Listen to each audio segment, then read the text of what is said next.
Good evening, good morning, good afternoon, whatever the case may be, wherever you are in this bright, wonderful world. This is Make Comics Great Again.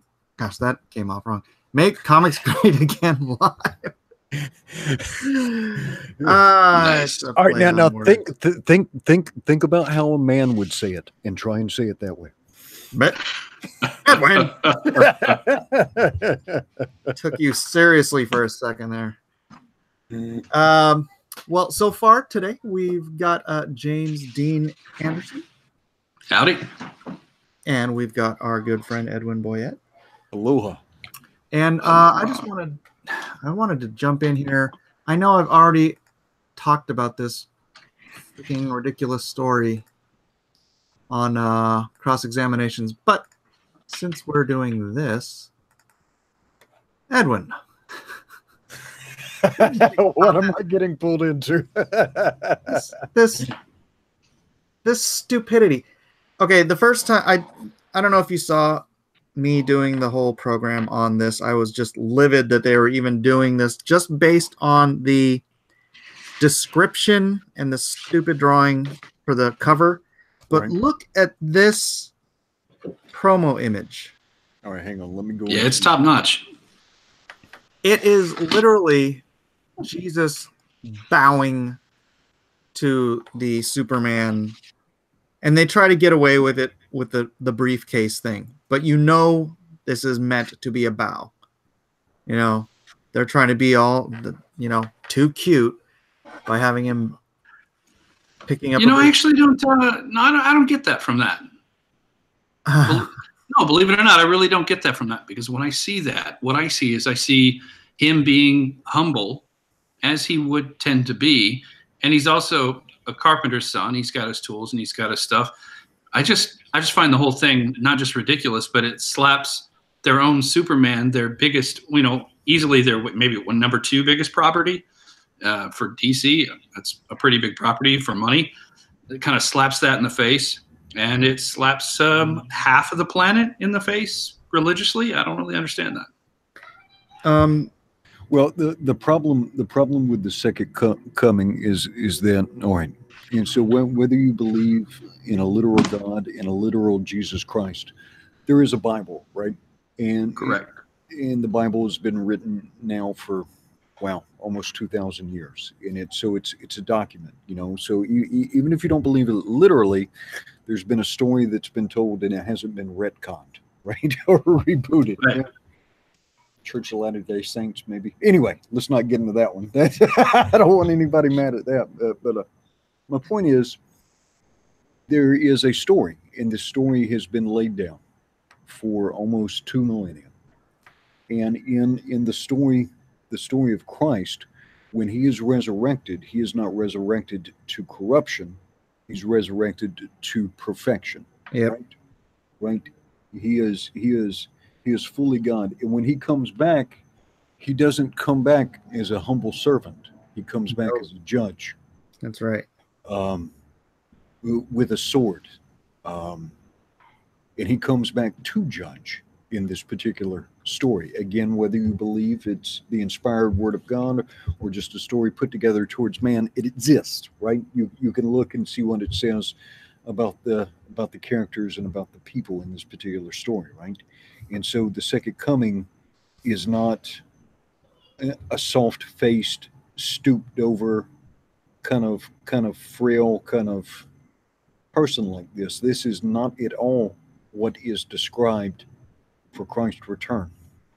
No, and that's the thing that irritated me so much about the solicitation for this is God needs to teach Jesus how to be a savior, so he's sending him to go learn from Superman. Right. Well, everything about it is completely jacked. Don't get me wrong. I'm 100% with you. Well, if nothing else, you can look at in the beginning was the Word, and the Word was with God, and the Word was God, and through him everything was made. I paraphrase this all the time. Mike probably has it letter for letter, but the point being, he's not some the Son of Man. I mean, he knew every temptation common to man, and he came down in the flesh and so forth. but he is always, whether pre-incarnate, incarnate, or resurrected to perfection, he has always been a manifestation of God, right? Yeah. He has never not been a manifestation of God. So, I agree. I don't think you guys. I don't even know if you guys know this. I am a Christian, so no, for no, me, no, I know. I'm just letting you know, like just so that doesn't come out later. It's like, well, I'm an atheist, so yeah. No, and sorry. I'm just working it through. Now, Mike, what I have told people, because you have, as a believer, you have like this initial emotional reaction when you look at this. Oh yeah, I was livid. But here's two things I would like to do. For any believer, or non-believer who's upset by this, let us not generate controversy and spite buys for this, right? So let's you know, and then let us not, to the non-believers, the atheist, or the people who are bigoted against Christians or have these particular stereotypes in their heads, let us not fulfill the stereotype of the spittle fleck mouth, the angry screaming Christians. Let's make sure that we come at this with wisdom, maturity, in the love and spirit of Christ, right? Yeah. Well, it also says for us not to judge. It's not my place to judge. If these guys want to face God, making fun of God, that's on them. I don't see any wisdom in that. As a matter of fact, I may not believe in other religions, but I'm not the person who's out here just trying to trash on anybody else's religion either. Or if you have a complete lack of religion, good for you, man, because you've got to face God.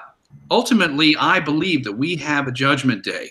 And it is not my place to judge people when I see this kind of stuff. But as an artist, I can look at it and go, oh, I don't think the art's very good. Or I think it seems pretty insulting to the subject matter, or the writing seems extremely insulting to the subject matter. And I would tell that to the guys who did it. And I would tell them with all the respect of us just talking like guys who are, not just Christians, but basically we're also creators, and we're looking at this like, is that a good idea? No, it's a terrible idea. I think DC has made more than enough faux pas. They probably shouldn't insult a guy who's in the Quran as a prophet, even though he's not. He is a holy prophet in the Quran. It's not just in the Bible. You're talking about history here. Yeah. The for those who did not watch my rant on this. The thing that irritates me about this isn't that it was made like at all.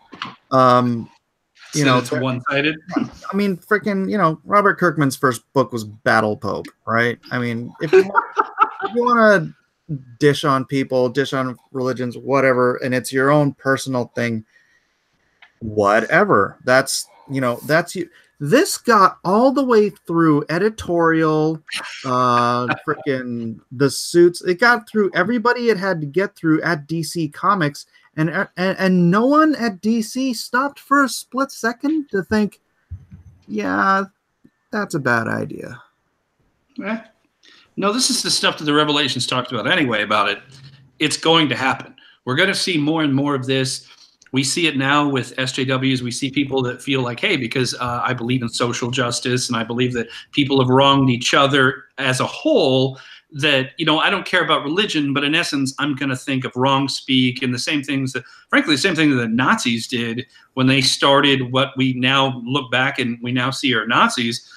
Fascism tends to start with somebody going, everyone else has to do what I think, or think what I think, say what I say, and no one can think outside of that box. Right? It's a pretty controlling box. And unfortunately, religion has had far too much of that. So when you look at something like this, do I say to creators, there are no things that are there holy cows that you don't touch? It's not my place as a creator to tell you what to do or what not to do, because I am a Christian. I'm not supposed to judge. But am I going to do that? No, I think you're a moron to mess with that. Like, it doesn't have any... You need to finish that scripture. It's do not judge... lest ye be judged with the same measure with which you judge. The scripture is about not being a hypocrite.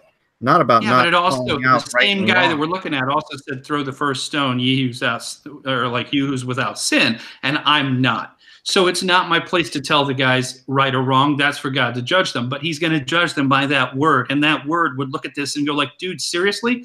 What have you just done here? This doesn't, there's nothing good about this. I don't even understand why the book looks good to somebody. I don't understand why anybody would go, I want to buy that. Mike, I have 2 Timothy 3 open. You want to hear some of this and tell me if it fits? Wait, say again, Edwin? I have 2 Timothy 3. Yeah, hit it up. All right. This know also, that in the last days perilous times shall come. For men shall be lovers of their own selves, covetous, boasters, proud, blasphemers, disobedient to parents, unthankful, unholy, without natural affection. The word there used for natural affection, without natural affection, the word there is astorge in Greek. Without natural affection, truce breakers, false accusers, incontinent, fierce, despisers of those that are good, traitors, heady, high-minded, lovers of pleasure more than lovers of God, having a form of godliness, but denying the power thereof. From such turn away. For of this sort are they which creep into houses, and lead captive silly women, laden with sins, led away with diverse lust, ever learning, and never able to come to the knowledge of the truth. Now as Jannes and Jambres withstood Moses, so do these also resist the truth. Men of corrupt minds, reprobate concerning the faith, but they shall proceed no further, for their folly shall be manifest unto all men, as theirs also was. Yeah, that's about putting a nail on it.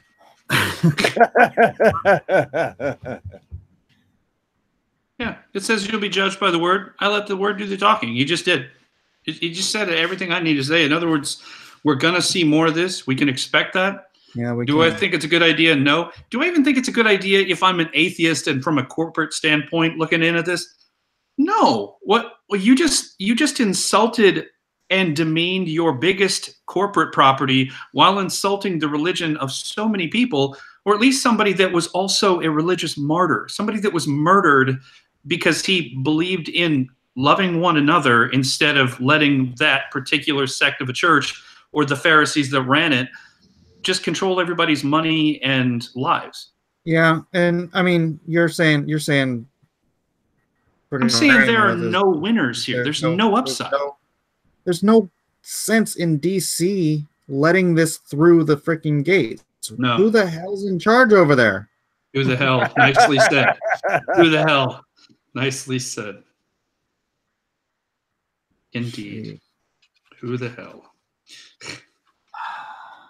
It just doesn't. Yeah, there's just no winners with stupid stuff like this to me, and I guess I'm past the point of pretending I'm not going to see a lot of it because I read Revelations when I was a kid, and I'm like, well, I guess that's what I'm going to see someday, and lo, there they be. It doesn't change the fact, and also it doesn't really help me love my family and love the people around me anymore if I'm dwelling on negativity. So. Yeah, I find this disgusting. And yes, I was offended. I was ticked off. I was like, dude, I don't even understand why you would do it. But then I stopped and I was like, you know what? That's their call. That's their life. That's what they're going to have to answer for. And then I basically just took it as, well, if Jesus was right here, I would basically have him looking at me going, dude, you're not perfect. Why don't I just rattle off about 800 things that you've done wrong in your life? And I realized that I was being a hypocrite, even getting too far into it. So instead of getting too far into it, I said, well, this is how it would apply to me. If it'll make me a little more afraid of God, if it gives me a little bit more fear of God because I see stupid stuff like this, well, that's probably a good thing for me, even if it's not going to help them. You know, I think if there's a saving grace here to this, is that they had sense enough to not actually use Superman. Oh, yeah. You know? Hey, James Hudnall, how you doing, man? Good. How are you? I'm doing well. How's Agenda doing? Very well. We're just about to hit 11,000. Oh wow! Yeah, we're just You a had a couple great hundred week. away. It's a big week. Wait, you're how much away? Oh, we're like 7,000 or something. I mean Oh, you're 1070 or something like that. So I'm getting there. Nice. I think we're like like 300 or 400 away from it. Cool. Yeah, Man. I think at this point I'm about I don't know, about 150, 180 bucks away from $8,000. And if I hit $8,000, I'm going to stop asking for money. I'm like, good. It's a nice little happy spot. I'm not like you guys. I've never done professional work like this. I'm a graphic designer for 20 years. I tried to get into the comic book industry about 20, 25 years ago, and I saw a lot of problems with the industry, and it led me into design instead. And it turned out to be it was a good career move for me. Yeah. But, comics is not a smart career move. Yeah. Well, the reason I want to keep it going is because the more money, the more I can afford to do like special covers. I've already got Dave Dorman to do one, and I got to pay them their rates, so I I need the extra money for that, and also for to have different perks for the to extend it out and do the stretch goals and all that stuff. Well, I too am a fan of doing extra covers. Well, your artist came on Drawn and Quartered last night and acquitted himself very well. Matt, you mean? Yeah, his piece. Yeah, I saw his sketch he did. That was pretty good. It was no Dan Frega, but but neither was mine. I knew he'd win bringing him on, but whatever. He won. I hope I didn't rattle him busting his chops a little bit when he was telling me about the grave.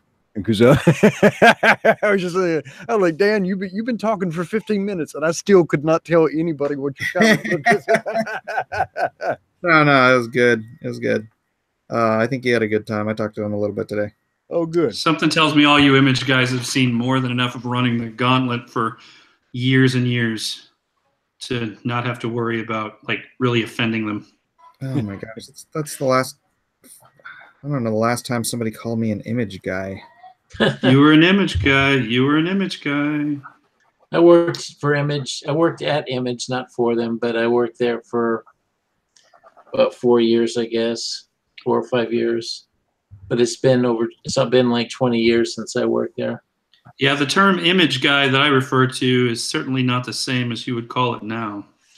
It's definitely changed meanings.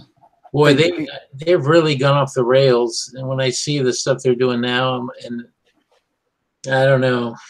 No, they might as well be an indie publisher now. Well, got a question for James. Got a question for James. Fire away, sir. If you were going to relaunch Agenda today, knowing what you know now, what would you have done about your campaign? What would you have done differently about your campaign? And what have you learned about marketing to this particular audience now that you're into it? I'm still learning, but I think, I would have been maybe more aggressive in getting other people's streams, because that seems to help, and be more aggressive about getting more content out earlier. I didn't want to launch when I did. I wanted to launch a month or two before. It's just that I had technical problems getting a microphone to work. I had a mic, and it turns out it died on me. And then I got another one, and that didn't work for some reason. I don't know why. And then I ended up having to get another one, which does work. But all those delays, it's just anyway. As far as what I would do differently, I'm still kind of. I feel I still don't know anything, and I'm still trying to learn. So it's hard for me to answer that. I think I would answer that better in a couple of months, but I think it's, it succeeded, and that's the best thing. I was a little worried there from, towards the end, we were short, and it just made up in the last few days, which is great. You just gotta, I just think it's getting the word out and being really good about doing a regular, maybe posting more up. I mean, I feel whenever I posted an update, I felt I just seen so many people post updates on their things. I've been inundated with them over the years that I feel like kind of guilty about. I guess it's like it just feel like I'm just, you know, I just hate asking for money, but it is for a real cause and everything. I mean, see, I had to do that when I lost my foot, and I had to use a GoFundMe to for like a year. It pretty much kept me off the streets. So I just don't like I don't like doing that because I'm not that kind of person, but I had to for that. And for this, it's more like a business, and it's for a legitimate reason. I just I wish I had been able to get on more with you guys than I did, but that's okay. We made it. Well, now you don't need to feel guilty about this, because this is not charity. You're handing out a book here, and your pricing is actually quite good. Yeah, I try to keep, you know, look, I know, it's just my nature to feel guilty about it. I really, it is, we're giving people their money's worth. It's not, I don't have anything to feel guilty about, because we're really busting our hump to make a great comic. And I honestly am trying to do the best I can. So I just, you know, it's new for me. I'm used to a different system than what we're doing here. But I think once I get used to it, it'll be easier. Well, I foresee. How are you guys looking? How are you guys looking for shipping in February? Does that look possible? Yeah, I think so. It's just a matter of getting the pages done and everything. I have a printer lined up, which I had lined up before I even started this, and they do a fulfillment and everything in addition to printing. And I'm also looking at other companies to do international stuff if necessary, to make sure that that's covered. Well, I suspect that if you guys are able to sustain the quality, because your premise looks very good and it looks accessible, if you can sustain that quality, I would see your second issue of this doing very well. Yeah, I would imagine your second go around, you'll probably double or triple your first.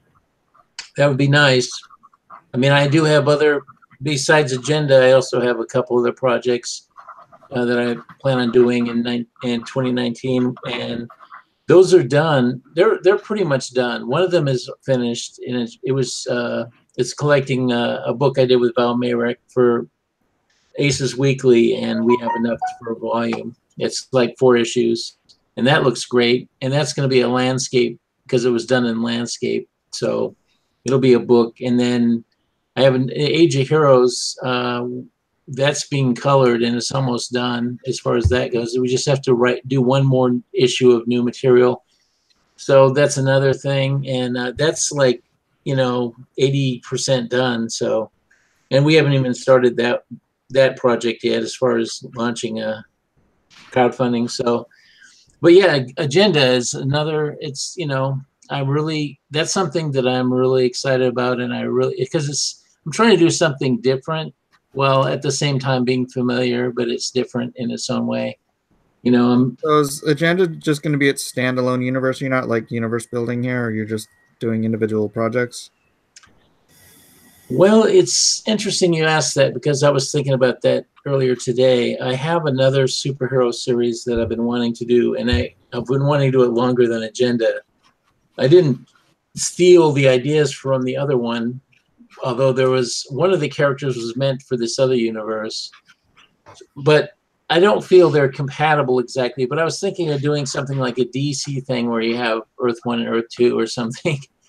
So it might have the other characters in a separate Earth, and then maybe a crossover will happen at some point. So I want to keep them in their same universe, but not necessarily the same world, I would listen to your audience and probably hear Blacklist universe. The Blacklist universe audience probably is at least a good chunk of your audience also. My sensation is that people want stories that build upon stories. And I'm sorry, I didn't hear that last bit. People want stories that build upon stories, and so they don't necessarily want an endless series of, even if they love the artist and love the writer and so forth, they don't necessarily want an endless series of disconnected comic books.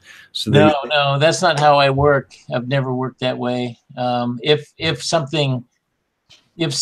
everything is an expansion of the world, I'm into world building, and that's always been a big thing of mine. Although I had different series that were unrelated that I created, but that's a different story. But I see what you're saying, and I understand that. The only attitude I have about that is I think DC and Marvel probably shot themselves in the foot by trying to put too much continuity, because the problem when you have too many creators is it's like herding cats. They all run off in different directions, and what you end up with is this unworkable mess of continuity. Like Marvel had to reboot their universes multiple times because people can't stay consistent. Even when I was a founder of the Ultraverse at Malibu, so we had like a group of writers that were all seasoned, and we had a Bible that I wrote a lot of, and it was supposed to have a consistent universe that we could all use the Bible as the guidebook to keep everything consistent, right? Mm-hmm. All these guys ran off in their own direction as soon as they started writing their books. They just started ignoring a lot of the stuff in the Bible, which is annoying, because I worked a lot on that Bible. And I just feel like consistency is really important. I think that's having a consistent universe is really something people like, and I want to keep it that way for my stuff. But I understand what you're saying, definitely. Who is the narrator of Agenda?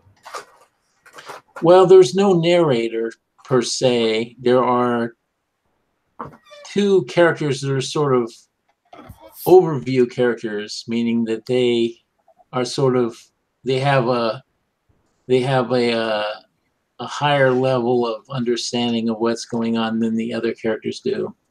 So but each character has their own perspective and their own agenda, quote unquote. But there is like the two mystery characters they understand things that are going on better than the main characters do. And so they sort of act in that role, but they're not narrators necessarily. If you understand me. Yeah, I do. Well, I'm looking at your Indiegogo page right now, and it looks like one of the characters is this pharaoh, and that's it's a good looking costume. Yeah. Big. Hey, why does this stay focused? My camera is having the hardest time focusing tonight for some reason. Yeah, I hate it when cameras do that. It's annoying. The characters in the foreground are all the characters that suddenly came to these abilities, and the characters in the background, the mysterious guy in the hood, and that character coming out of his eye in that blaze of light. Those are two characters that are sort of the mystery characters I talked about. Well, yeah, it looks like you've got the "Don't Tread on Me." you've got Captain Anon Libertarian there, and then you've got some sort of mystical looking figure. You've got the pharaoh. I'm assuming the woman in the very sleek suit, she is the executive talking about her company in one of the panels. And then you've got a centurion looking character. Right, King Victory. He was the character that I was going to use in my other universe, but I thought he would work well in this one. He's sort of like my Captain America. Captain America really kicked ass and wasn't apologizing about it, Is King Victory an American or is he a European?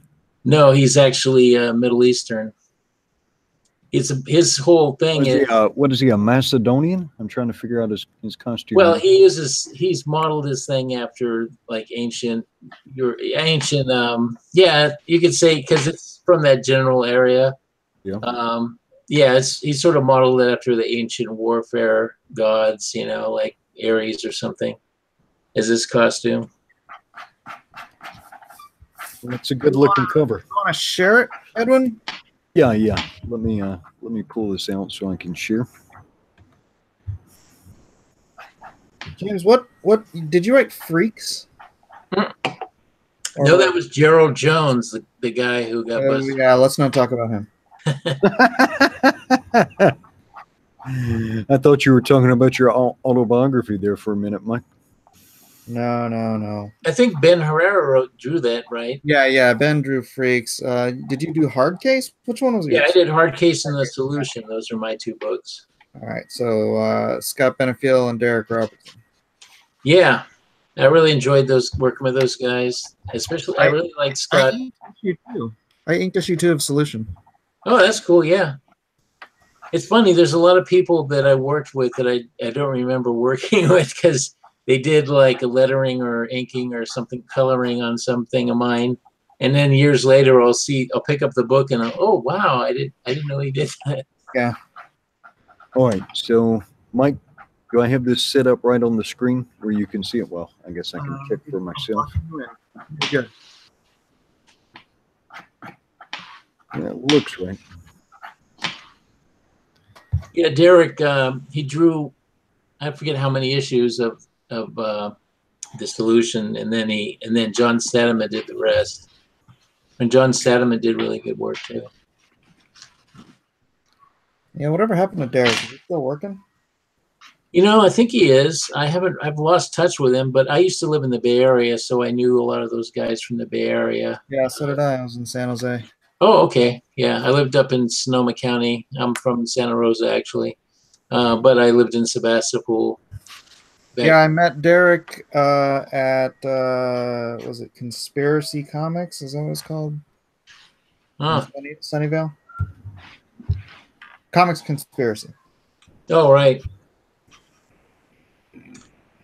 Yeah, I get along with him pretty well. I get along with most of those guys. They were the left-wing nut, though. Yeah, he is. He wasn't. So, I didn't notice him as like that when I worked with him, but yeah, he got very much so after 9/11. He just went way off the rails. But after 9/11, usually that turned people to a point of wisdom. Not everyone. I mean, apparently not.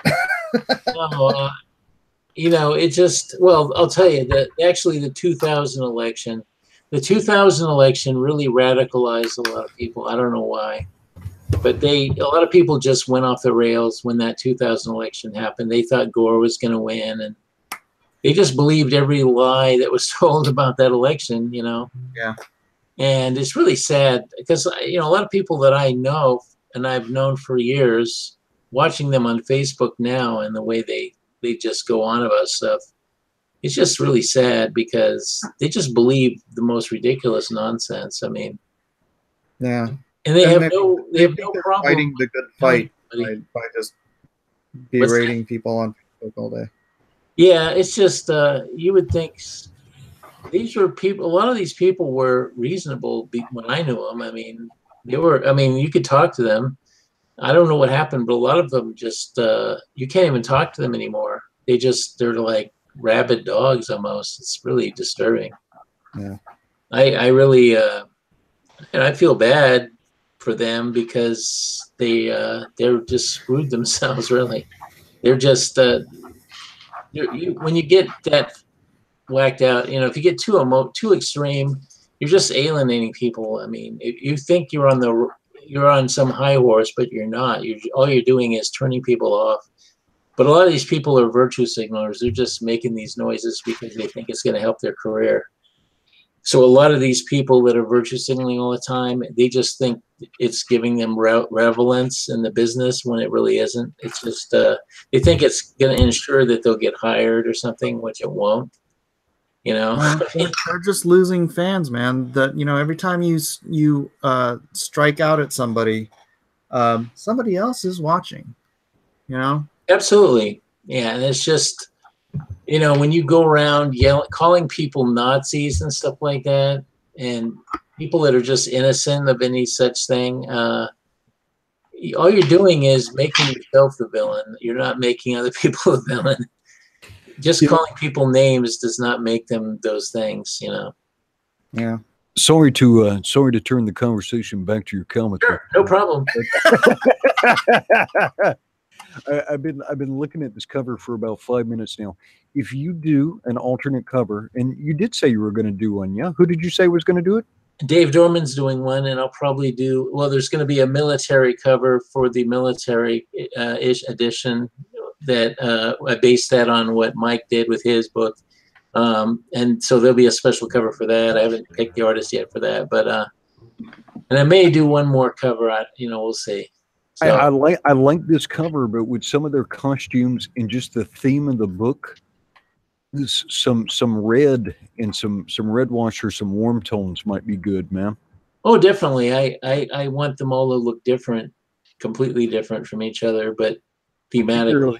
With the pharaoh's costume, that blue wash on the front makes it look so cool, and it kind of, but I mean cool as temperature cool. I don't mean cool. No, yeah. Actually, what Mikey, the colorist, he kind of uses a different color palette for each character. So when that character's pages, when it's focused on a certain character, it has its own color palette. Oh, okay, cool. It's pretty interesting. Okay, so the woman gets this purple wash, right? And then the insurgent, who's the Gladstone flag guy, if you look at, you scroll up, his got like a reddish tones. Let's see. Is there a? You just passed over there, right there. Got it. Although you don't really see it in that page, but in the following pages, which you don't see yet, but they have like a reddish tone to them. Are you gonna stay consistent with that, where the title of the book is gonna run down the right hand side of the cover? Yeah, I think so. But the logo guy gave me two versions, so I have one that goes across and one that goes up and down. So we can do it either way if I want to. Can I make an interjection on your logo as a guy that does logos for a living? Sure. Just real quick. Yeah. Anytime you're going to run a logo down the side like that, keep in mind that that's the first impression that everyone has of Agenda. And typically speaking, with comic books, people look at when they buy T-shirts or hats and that type of thing. Very few things are going to be vertical. So the more that you or anybody listening right now that's a creator can allow themselves to run something across the middle of it, kind of the traditional like X-Men type thing where you see it about 1/4 as tall as it is wide, you're probably better off because you're branding it in their heads over and over to something they would see on a T-shirt. Right. Yeah. Yeah. I follow you. And we'll probably keep it there, but if there's some case where I need this space or it works better up above, then I might do it. But I thought it was a cool idea. I thought it was neat to be able to run it down the side like that. I'm just giving you a heads up on when you do other versions, you might also put one in so they start seeing in their head that it goes both ways. Like it can be utilized in different options. Yeah, well, when I do those other covers, depending on what the artists give me, that'll determine, what we're going to do. But yeah, I mean, definitely. And not to take anything away from it, it is a good looking cover, James. Yeah, I really liked it. I was really happy with it. I'm looking forward to seeing that Dorman cover though. Dorman is just a beast. Yeah, me too. And he's really into it. So I'll be sending him the reference here shortly, and he'll probably get on it fairly soon. Is he gonna paint that or? Probably, I think so. Yeah. Nice. Yeah, and Ethan said he would do one, but I don't know if he was joking because I said, I could do a serial killer one with the Zodiac killer because he always makes this joke that I'm the Zodiac killer for some reason. I don't know where he got that from, but anyway, so I just said maybe you could do the Zodiac cover version or something. The Zodiac cover, no. Yeah, this is going to be good. Hopefully, and hopefully everybody goes and takes a look at that. Let me grab the link and post that in the chat just so everybody can take a look at that again. prices are good. So have you thought about on your second go round, have you thought, are you going to overprint so that you have some of the issue number 1s to offer when you do your second go round? Yeah, I think what I'm gonna do, well, we're using a print on demand company, so I don't need to warehouse a lot of books. However, I think for number one, I think I'll do a limited amount overprint. The idea is that you have to, if you contributed this campaign before it came out, then you get the exclusive campaign versions. After that, it goes to a new version of covers. After a certain point, if you order because I'm going to keep selling the book, for as long as people want to buy it. And but after the investors, as I call them, and once they get their copies, then they got the first run. So after that, people have to get the second run cover. Yeah. So that'll create an artificial demand. Not necessarily artificial, but it'll set the cap on how many of those are in existence of the supply and demand. And then the more people who buy the later ones, issue 2, 3, 4, whatever, those are the ones that want to get that original first copy. And unfortunately, nobody's going to be selling them.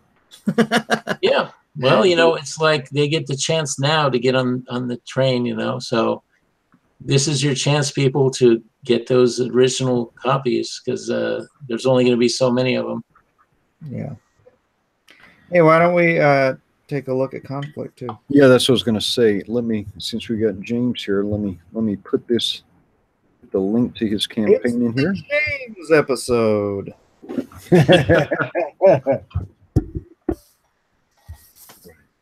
Are we missing any James from Comicsgate that we can get in here?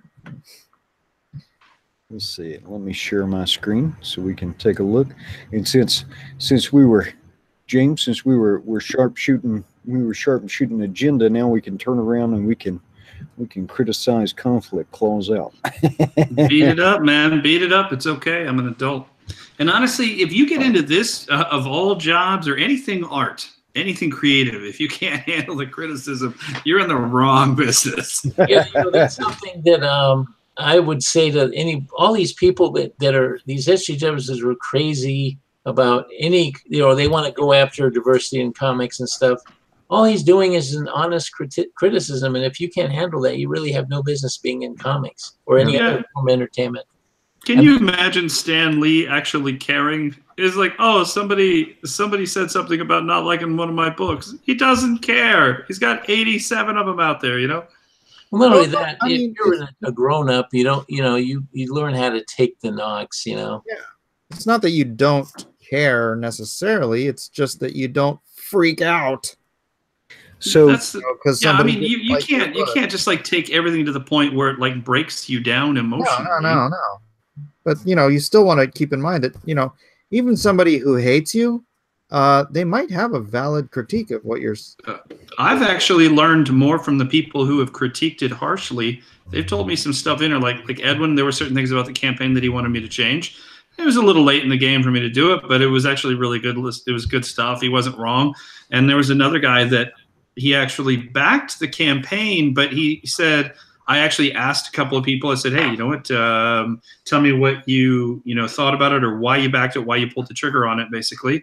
And one of them, he was kind of brutal, but about like what he liked or didn't like, or that he thought it was probably a little too SJW for his taste or whatever, but he thought he'd give it a shot and hoped that he'd be, surprised and stuff on it. And I was just like, you know what? That's actually cool to hear somebody just be honest.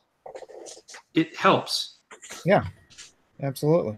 James Dean, is this the final cover, or is this a placeholder cover?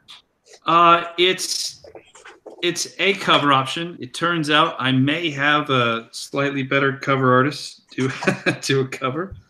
So yeah, I wouldn't worry if I was a backer of the book as to whether or not they were going to get a cover, and I'll leave it at that. How would the lettering on conflict look in red? Well, in this case, the only reason why I tossed the red where you're looking at it right now, everywhere that there's red, when you go to see a full view of that shot of her, Yeah. everywhere that's red, I have it screened on a separate screen. So if I wanted to, I thought about doing I didn't know what the backing was going to be like. I didn't know how many people would back the book. And I thought, well, if I get enough people backing it, maybe I'll do a cover where there's literally a red gloss everywhere that's red. And then I thought, well, you know what? There's probably only going to be so many people, and I'm only so good anyway, so be realistic about it. And because I did, I actually got, I think, a great turnout. Guys, I got almost $8,000 worth of backing, and I'm not like you guys. You guys are professional comic book artists and writers, and you've been doing that for 20 years. Well, 20 years ago, I walked away and became a graphic designer because I was starting to draw comics. I'm 42, and I was starting to draw comics when I was 14 years old. And by the time I was 15, I mean, I was very serious. So, like, I was in Wizard when I was 19. And when I was 22, I was getting shopped to Marvel and a couple other places. And then I started looking at the industry. And that was actually right when the industry was starting to tank and things were going ugly. And I'm like, oh, crap. I'm just some dude from Kansas that nobody cares about. So that could go really bad for me. And got some advice from a couple of people. And the advice that I got kind of saved me. So. I think you have one of the best. You have one of the best logos. The Varsity Comics logo is super cool. Yeah, well, it turns out I'm a logo designer, and I've done over 10,000 logos. So that part is going to be. I still think Conflict should be like blood red, man. I like keep the blood spatter. Oh, well, here's the best part. You're not even seeing the full logo, because the full logo of it, if you go back to Conflict, it's actually got fangs in the logo, but that version of it just showed a bunch of people in it that were kind of covering over the top of the fangs of the logo. So I'm sketching a cover that would be more of a cover for this first book anyway. That one was more kind of a larger process. The advice that I got from a writer as I was halfway through it, I went ahead and I was making enough money where I was like, you know what, I want to give the backers the best book I can give them. And I know they're better writers, even though I think my idea is solid. And so I brought in a guy who said the same thing. He said, yeah, solid idea. No, you have no idea what you're doing on the development. And the reason why is because what you're doing is you're trying to tell too much story too fast. And that's actually going to cost you long-term fans. Instead of turning it into more of a long-term series, you're giving away too much. And he just did a great job of getting me from, instead of going from point A to point Z, of just getting me to point B and C. And it was so worth the money. It was worth every dime. And I was thrilled with the work. A matter of fact, the first time that I read it, I was pretty pissed about how good it was. And I was like, no, dude. And so, like I said, I need you to change this, and I changed this. And he did, and I was like, cool, and I'm going to bonus you on it. And he's like, what? I'm like, yeah, because this is better than I expected, and it's better than I would have been able to do, and it's easy for me to admit that. It's darker than what I would have thought of. I wouldn't have gone this dark, but I like where you went with it, and I think it actually all makes sense now. And we were off to the races. He asked me what my goals were, Edwin, and I think the biggest problem with this is, like, a lot of times people are playing so close to the chest when they're creators that they don't want to tell you their long-term goals. And as soon as I put that out there in the ether, he was like, oh, okay, here's how you get there. Did a hell of a job too. Yeah, I don't even want to tell people how good the book's. It's going to be a cool book. Like, it's going to be a cool series. I'm going to make a series out of it. Are you still on track for April? Yeah, actually, I'm pretty fast at drawing anyway, because I'm not like Ethan. I'm not doing a really nice technical clean job. I have a looser style, but that is actually how I draw and how I prefer to draw. Like, I like JR. Like, I like guys that are a little bit looser anyway. So it just happens to be kind of my thing. But like, if you look at Joe Mad overall, he's got a pretty loose style. It's just beautiful. Like, it's really cool. And so I shouldn't actually have a huge problem staying on track. So, all right. So let me ask you that same question. Then I asked James H. Knowing what you know now, what would you have done differently for the launch of your comic book? I think he nailed it on a lot of stuff. Well, in my case, though, I couldn't. I couldn't. He wasn't wrong in anything that he said. I would have loved to have had more developed. But the truth is, I was developing a bunch of pages, and then Malin came out with something that he showed with Graveyard Shift that he had done like 4 years ago. And there were a couple things that I had that were similar enough in one of the bigger characters that I actually tossed a bunch of pages. Oh no! Yeah, no, because I just wasn't. I was just like, I'm gonna come out with this now after the fact, and then I'm the douchebag that looks like he just ripped an idea, and so I actually got rid of a bunch of the pages, and it was a little heartbreaking because I spent time on those pages, and also because I thought it was a cool character. I had and I'll just say it now that we're in this, I actually had a girl that was in essence my Bride of Frankenstein, and she was a character from Kenya, who was she was in the United States as a runner at a college, and some of these people, like an outbreak when this happens, some of these people that are in school together in a small town where she was at, I based it off of my friend Noah Lagat, who came here from Kenya, and he was an amazing runner. He was like #2 in the country, and he came here from El Dorado, Kenya to El Dorado, Kansas, which is pretty ironic. And got here, and he's like, wow, it's cold and horrible here. And he said the reason why everybody runs so well there is because it's 72 degrees every day and it's beautiful. So why would we need cars? San Diego, it's beautiful and 72 degrees every day. I'm not running anywhere. It is very cool to see both of you succeeding. Mr. Miller, my wife just got home, and I would like to spend a little time with the missus. Okay. Fine. I'll see y'all later this evening. Good to talk to you again, gentlemen. Nice talking to you. Always an honor. Take care. All right. Aloha. Yeah, HUD. What James Dean was saying about putting too much story in. That's kind of a rookie writer thing, right? Like, well, no, I mean, because you have all these ideas and you're like, you want everyone to know all your ideas right now, and you're like, no, that's why you have to hold things close to the vest. That's what I call self-aware writing, where people are they make you aware that the writer is in the room and the writer is talking to you. Yeah. You want your writing to have a voice, and it is your voice, but you want it to not be obvious that you're talking to the reader.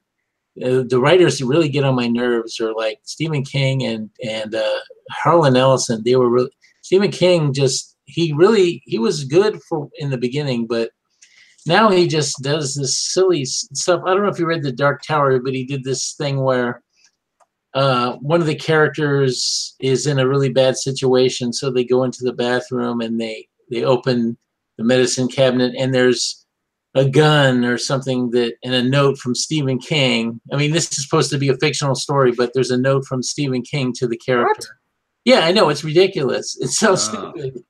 You know, the whole thing about writers intervening in the story to make it easier for the character because the writer hasn't figured out how to get them out of this jam that they put them into.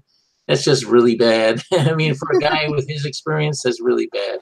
And then, you know, that was from the last Dark Tower book. And then, like, Harlan Ellison, he loved to show off his vocabulary, so he would try to find the most, obscure English words to put in his stories to show how smart he was. But really, that doesn't show your intelligence. It just shows that you're like insecure, because really you should be able to communicate with people. If you're a writer, your whole goal is to communicate your ideas, not to make people scratch their head and grab a dictionary. You don't want them to go out of the story. You want them to be in the story. You don't want them to, suddenly get broken from the trance that you've created for them, hopefully. Yeah, it's not a crossword puzzle. No. And it's like, I mean, I'll tell you, the best people, the best creative people, in my opinion, are the ones where their stuff looks fundamentally easy and simple, but it's not. Like Karl Barks's comics, or, I mean, they, people that they make this. Like Miller, when he was good, he just sort of went off the rails. But when he was really good, when he was firing all cylinders, his stuff was really good at. I mean, it wasn't perfect, but he was really good at keeping it simple. The stories were simple; they were easy to follow. They were complicated, but they weren't like they weren't like so complicated you had trouble figuring them out, you know. Right. He kept it simple. But you know, like writers that that make a story that on one level seems really simple, but then when you read it again, you realize there was more there, and then you can read it again and find more stuff. That's the kind of stuff I try to do, and just making it so that anyone can read it and then hopefully enjoy it on one level, on the surface level. But then there's more depth in the writing, more to think about, more to realize that all the thoughts and themes and everything that were put into it, you can, just like when you look at some artists' work, you see there's much more to it than just the line work and the details, the noodling and stuff. You see that there's actually things worked into it that it's more than just, you know, like Dave Sim, he was, you know, maybe he was a little crazy, but he would do like these really, you know, Gerhard, Cerebus was very simple looking, but yet he would do like these elaborate layouts and things where you could take apart the comic and put the pages together to make a large thing. Or another guy was Chris Ware, although I think he went a little too far, but you know, I mean, like those are things where people are putting in a lot of work, but at the same time, you can appreciate their thing on a base level. Right. Sort of a Calvin and Hobbes approach. Mm-hmm. Well, I like stuff that is very clear. It's not, you know, like I don't have a problem with David Lynch or stuff like that, because he does. You can kind of be confused by his stories, but you can kind of understand them at the same time. But it'd be, you know, like people that just try to make it too obscure and too, you know, like too obviously about something, and they can't really, like they're so like ham-handed about it, you know, that they're hitting you over the head with what they're trying to say. Yeah. That's this kind of stuff that's a problem for me. But people that know how to do things subtly, I have respect for, even if I don't agree with their arguments, if they can do it well. I agree. I actually don't mind that Marvel and DC are doing their political thing or whatever so much. I mind the way that they go about it and then act like I'm somehow not absolutely coherent when I see, guys, this is crap writing. Yeah, that's the thing. Well, you know, first they do hire some people that know what they're doing, but they hire a lot of people who don't, just for political reasons. Like that Coates guy that's writing Captain America, he's just an ideologue, and I would say he's a racist based on his writing that I read. I just, you know, those kind of people are not, they don't have anything positive to say, and they don't really care about comics. They don't care about the characters. They're just using it as an axe to grind. And, you know, that's the thing. There's a lot of these books today are just like polemics. They're just like a street preacher, you know, spraying, right. You know, just somebody that, you know, you think is nuts or something, they've been given the chance they're given a microphone, and usually, you know, people would take the microphone away. Instead, they're letting them go on and on and on, and then they're hurting their own company in the process. They're letting their company go down the drain while they let these people just rant and rave, you know, and really alienate people, because that's ultimately what they're doing, is you're alienating people. And why would they do that? Why would you alienate your customers? I don't understand that at all. Yeah, it's pretty tragic, but it's also pretty obvious. Whoa. Echo. Why is there an echo? I don't know why there's an echo. Echo? But yeah, that's like the question of our age, of our industry. Why on earth are they allowing this crap? Well, it's not just comics. It's over across the board with movies and TV and everything. And music, and they're trying to bombard the culture with propaganda, basically. Yeah, they're getting people that agree with the propaganda, which is a propaganda no one agrees with. You know, it's stuff that the public is turning off. People are just not watching, you know, they're cutting their cable, and they're stop going to football games, all this stuff. These are all American pastimes. It's like they're trying to denigrate. It's like games. The other thing, video games. I'm playing Assassin's Creed. Yeah, I'm playing the Odyssey game, which came out recently, and I really like it. Except it's supposed to take place in ancient Greece, right? And like you're out fighting bandits and all that stuff, and like half of them are women, and it's like, and the soldiers, half of them are women, and that's not the way ancient Greece was at all. Okay, it's very like it's a very macho-based society, and you know, there were things like the Amazons and stuff like that, and in Sparta, women had equal rights and everything, but in general, you didn't have women, because the thing I don't like about it is it forces you to kill women in the game. You know, you're like not just killing men, you're killing women too in a combat situation, and that's just something that they just started ramming into games in the last few years, where you know, they're just putting women in authority positions, and women, it's like they're trying to denigrate men.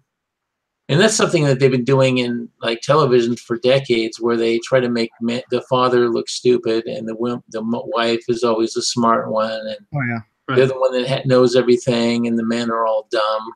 You know, that's just, you have to think about this in another sense. Is you're always people are always talking about the desensitization of our kids for, you know, video games and killing people, and they're trying to blame that for Columbine or whatever it was, you know, the tragedy du jour. But now I've seen it in other video games. Now we're freaking desensitizing young men, because that's who plays these games, to harm women. And that's where's the feminist there? well, that's it. I mean, first of all, who had the great idea to make women in combat? I mean, women had it easy. They were able to not be sent to war, but these feminists insist they're to fight and be in combat and all this other stuff. Like, why would you do that? Why would anyone want to the thing is, they're volunteering for other people. They're basically saying, from now on, you're going to do things you don't want to do because we say so. They're telling women that from now on, you have to do all these things that you don't want to do, but we're going to make you, you know. And it's insane. It's just sickening to me, you know. It's just like all these, you know, these people are basically they're trying to first of all destroy every aspect of our culture that to kind of like tell people that they're not important, and they're trying to denigrate them. So they basically try to destroy all the fans' egos, and they're basically saying, all the stuff you like, we're going to take it over and we're going to trash it because you can't have fun anymore, and you just have to accept that. And if you don't like it, you're a toxic fan. That whole toxic fan thing to me is the most ludicrous nonsense I've ever heard. But, you know, like if somebody doesn't like a Star Wars movie, you're a toxic fan. You know, it's like the consumer like gets to choose if they want something or not. They can decide to take it or leave it. And that's what these people don't understand, is people can just, you know, leave it, you know, and just find something else they like. And that just creates a vacuum for people like us to fill, because we're not driven by that kind of ideological crap, you know? Yeah.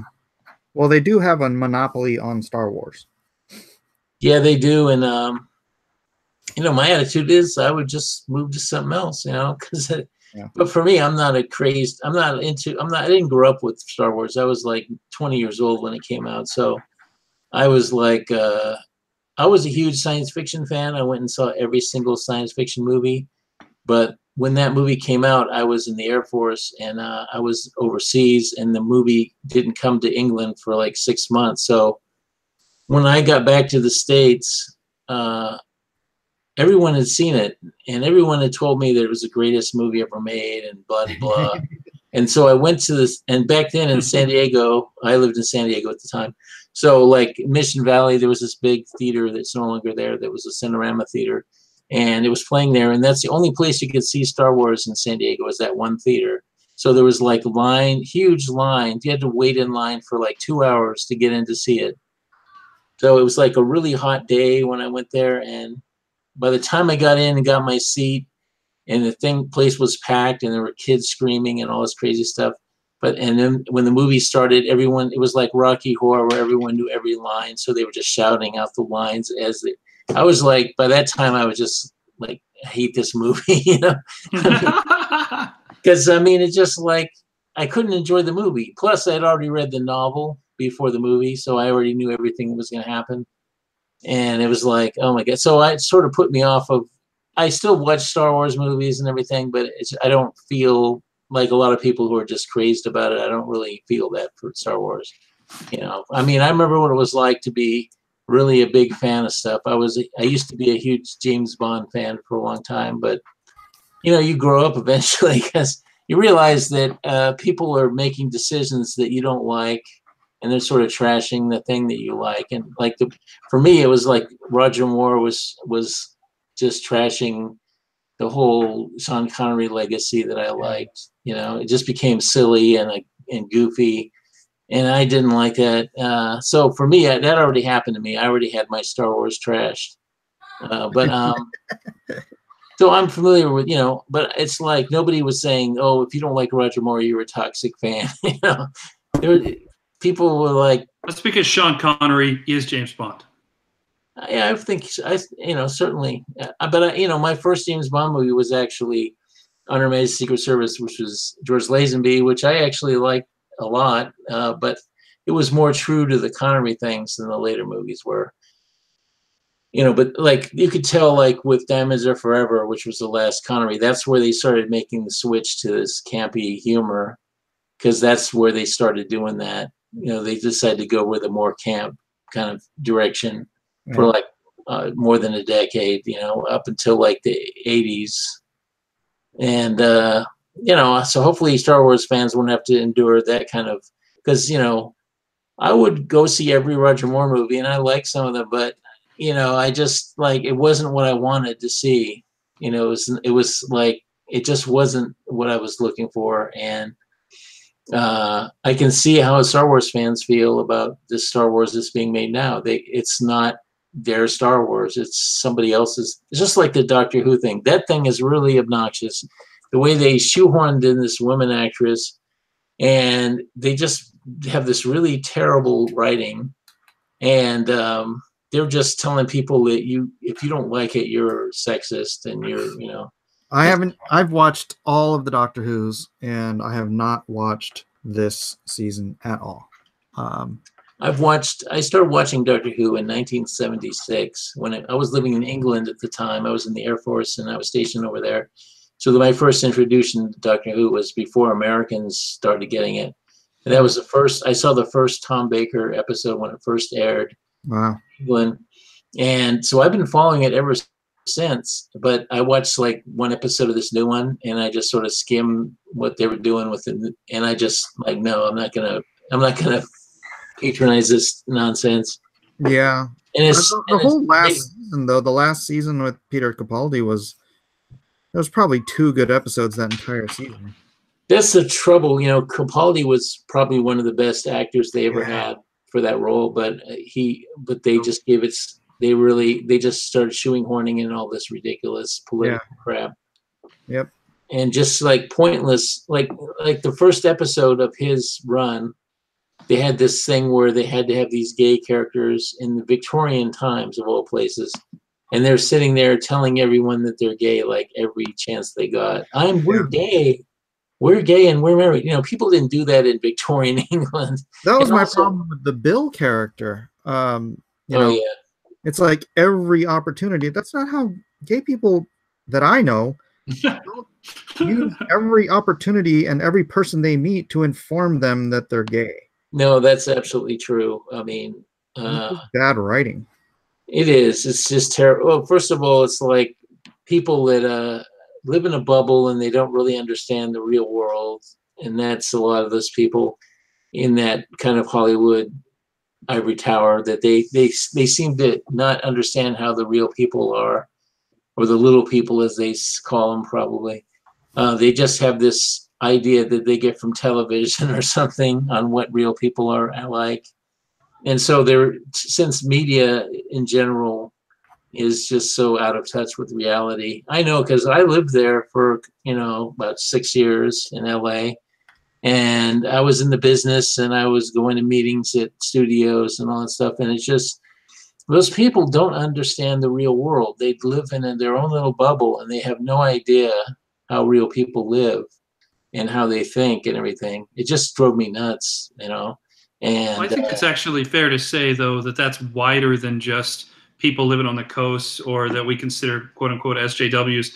I mean, we're living in a generation where kids have never lived without an iPhone that existed.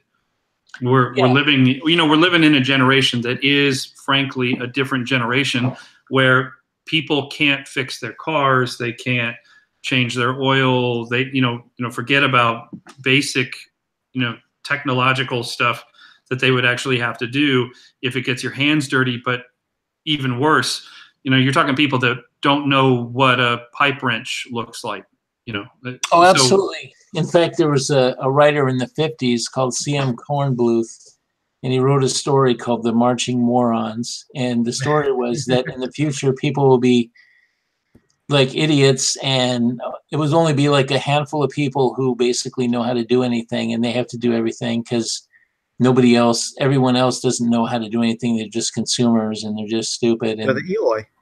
Yeah, basically it's the same basic idea, although his thing was more funny. But actually I think Sam Kornbluth was a woman. But anyway, it's a good story if you can find it.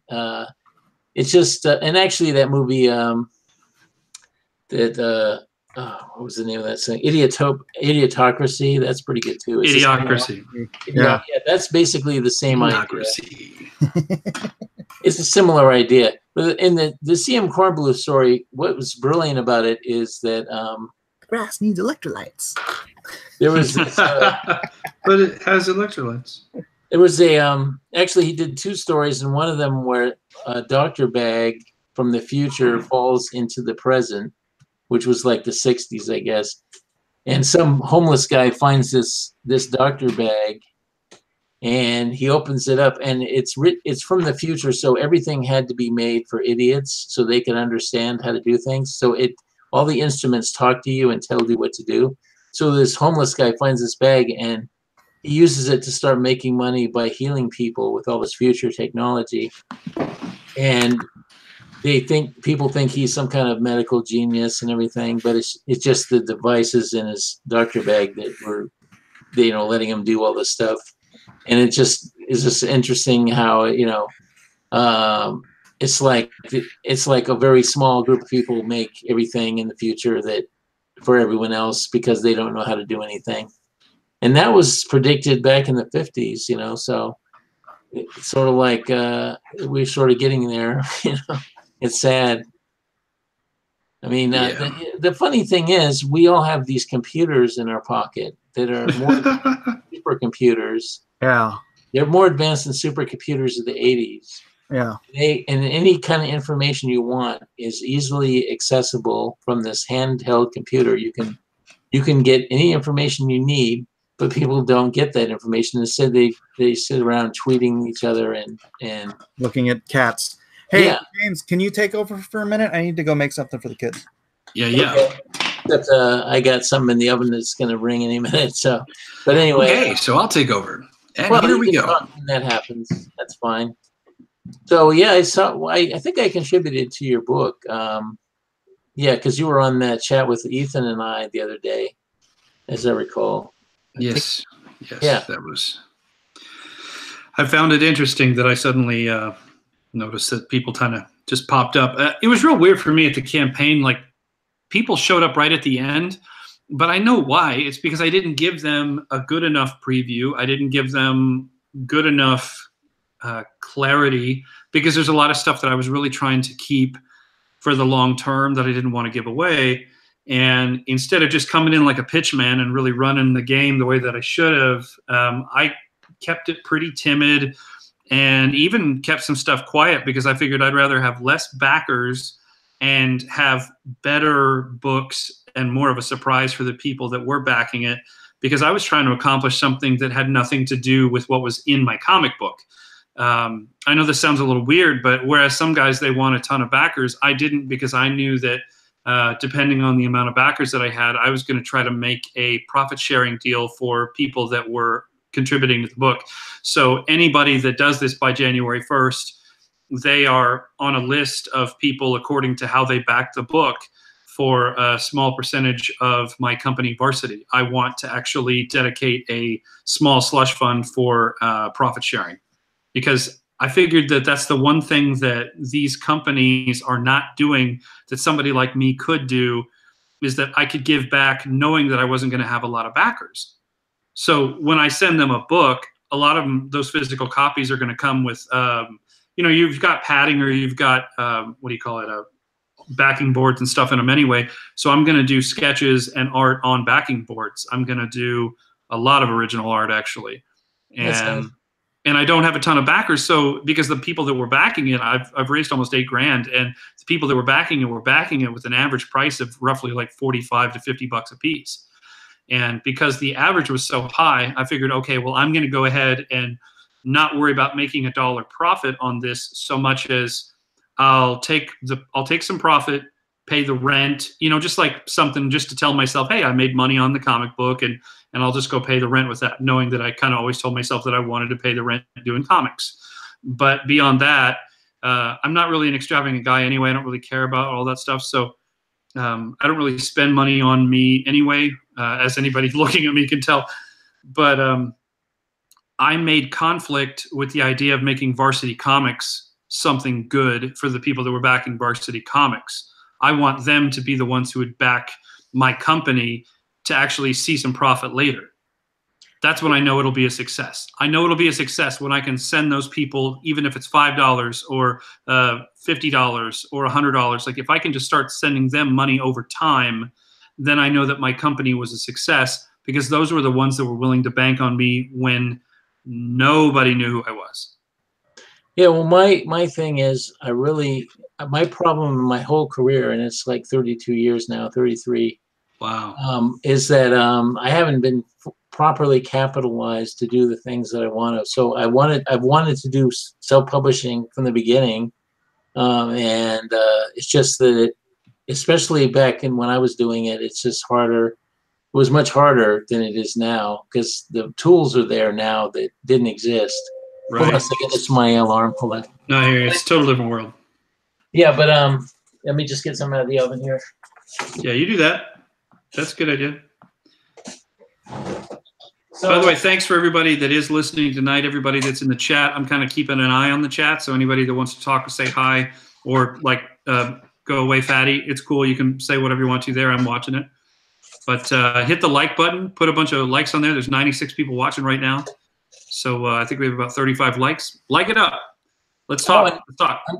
I'm back, and my channel, by the way, is Esper999 or James Hudnall. You can search on this too. And I've been doing a series of interviews with creators, like Val Merrick just did one with me, and I did Chuck Dixon and a bunch of other people. I'm doing Mike Barr pretty soon, and I'm going to be, doing a lot of these interviews. Plus, I'm doing a series called Creative Secrets, which is about writing and the creation process for doing everything from comics to videos.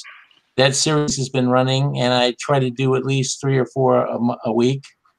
So please check out my channel and subscribe. It is worth your time. Very cool. And tonight I will be on with Professor Geek and some of the guys that are also doing something, I guess, revolving around writing, because Professor Geek is into the writing thing, where I think they're going to kind of go over the idea of different ways to collaborate or rules that you need to know when collaborating with others on your writing. Okay, so Mike is not back. So here's a little surprise for everybody who is listening right now. Mike Miller just agreed to do a cover for me for Conflict. So I'm very excited about that. And anybody that is backing a hard copy, a physical copy of the book, I will make sure that they have that artwork in the book, whether it's on the cover or a back cover. I'll decide kind of how I want to do that. But I'm very excited about that. Wise. No, I'm just kidding. There he is. Nice. Hey, Okay. my stuff's out of the oven finally, so. So yeah, and I'm actually very excited about that because I'm a fan of Mike Miller, so I think that's really cool. Yeah, I've got a couple of others like that doing too. Right on, right on. Let's see if Jim's doing anything. Let's see. You know, that panel that you're drawing, Yeah. I feel like I've seen that before for some reason. Did you do something similar, or am I just? Yeah. No, like that girl's face, that expression. It's just I'm just deja vuing on it or something. Not that I can think of. Okay. Not that I can think of, laddie. Let's see. Anybody else?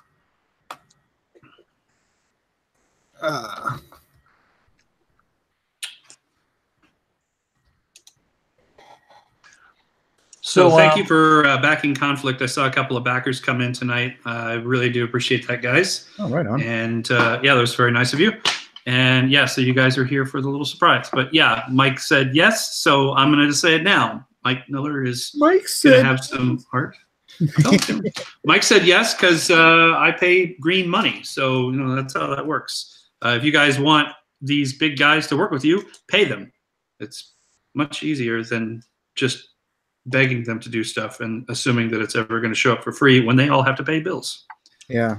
Mike's got kids.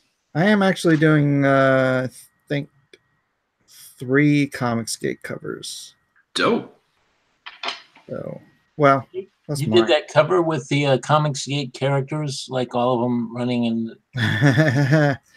Yeah, that didn't get me into any trouble. Oh, James, you weren't even around back then, man. That thing started so much crap. Really? Yeah.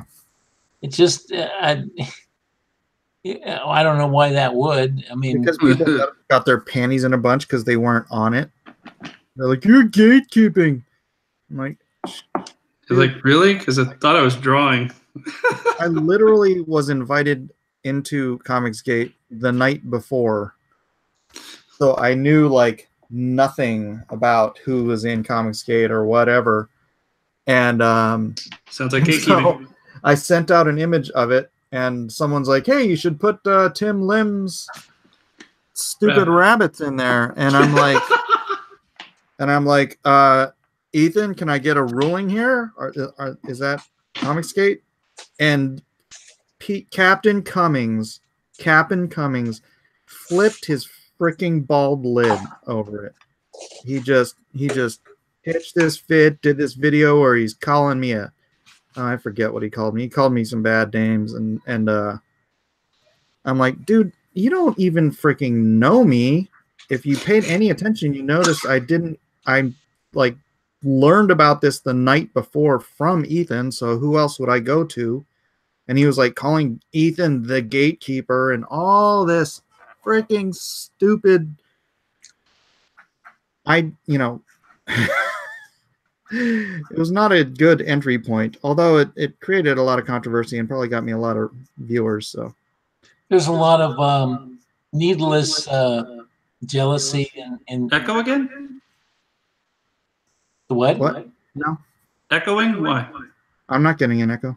I hear an echo when you talk. You might have your monitor. Do you have 2 screens? Because you have the video going on your on this chat. Might be feedback. Is this better? Do you have like speakers? Oh, you got headphones. I don't know. Here, I'm going to try something different. Go on with your point, James. Yeah, this kind of bugs me that it's just human nature, unfortunately, but you know, the jealousy of people in comics where they all want their little spotlight and they're all fighting for their spotlight, even if they just like come to the party late.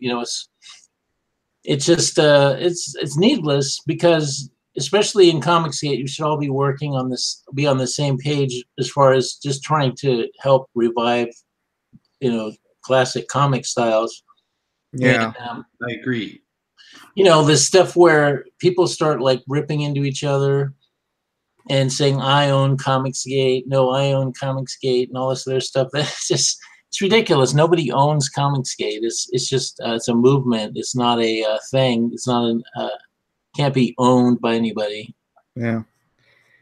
Yeah, I don't know what it was. Cummings had freaking something.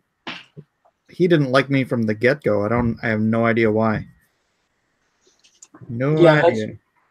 Maybe I argued with him in a former life on Facebook or something. I have no idea. I never even heard of the guy before that night. So, well, I think that's, I mean, not to speak on his behalf or whatever, but I think that's part of maybe the contention from some of the early Comicsgate people that they were not creators. They were people who, they were fans or they were critics, and they're going, hey, there's something wrong with the industry.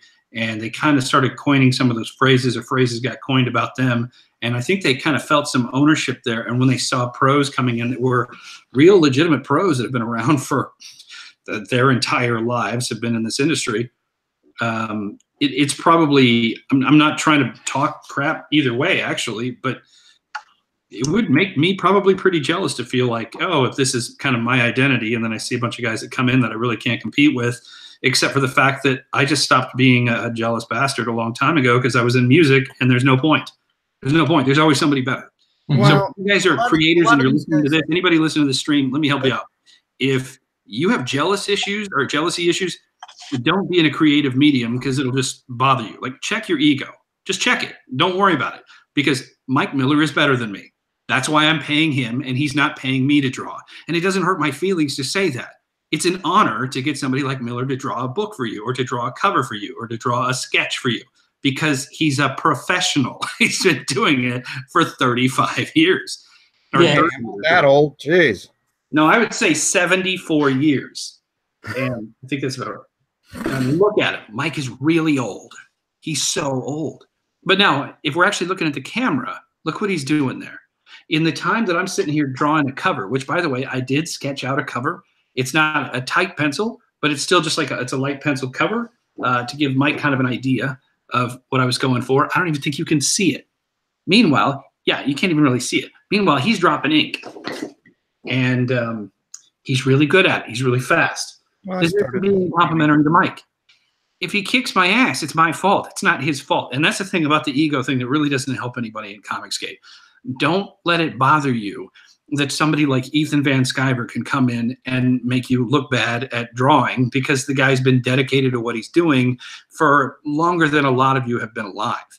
It's not fair to Ethan to hang it around his neck that he did something wrong. Meanwhile, I'm a logo designer. So when somebody's complimentary to my logo, like earlier, it's like, hey, you got a nice logo on that. I think it's a good looking logo on Varsity. That means something to me. But I've done 10,000 of them, and that's when I stopped counting about 3 or 4 years ago. And I just stopped counting because it's what I do. And I have rules for what I do. They have rules for what they do. There are times that they're going to draw and they're not going to draw. There are things they're going to say no to. They're going to see from a mile away going, that's a bad idea. And in my case, it's the same thing. If I take a logo project, it's got to pay me, or I don't do that. But if I'm clocking $75 an hour to do what I do, and I do a comic book, it allows me to pay somebody like Mike to do something cool, not because I'm cool, but because it's business. For the love of all that's hell, holy, if anybody learns anything from this tonight, please let it be this. Conflict will be a good book because I will surround myself with better people than me, period. That's it. If you just do that, it won't matter what the project is that you're working on. It will always get better. If you're just willing to let them tell you why you suck, it helps you get better. And also, if you're going to critique other people, give them a reason as to how or why that's a problem. Don't just go, I don't like it, because that really doesn't mean anything. That's just negativity. That doesn't help anybody. It's better to just shut up and not say anything than to be. Right, and that diatribe is done. You just keep going, man. Yeah, as far as the other guys, jeez, now my daughter's going. What? Now, rant 37. Okay. Yeah, I think a lot of those guys Well, all of them. They were critics. So it's not. I wasn't coming in and trying to take over their space as a critic.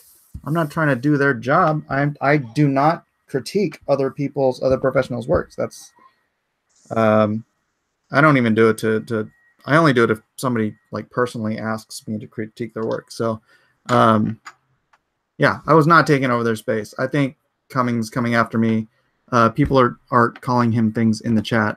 But it is what it is. All right, I got to go help my daughter. James, now you can ramble on again.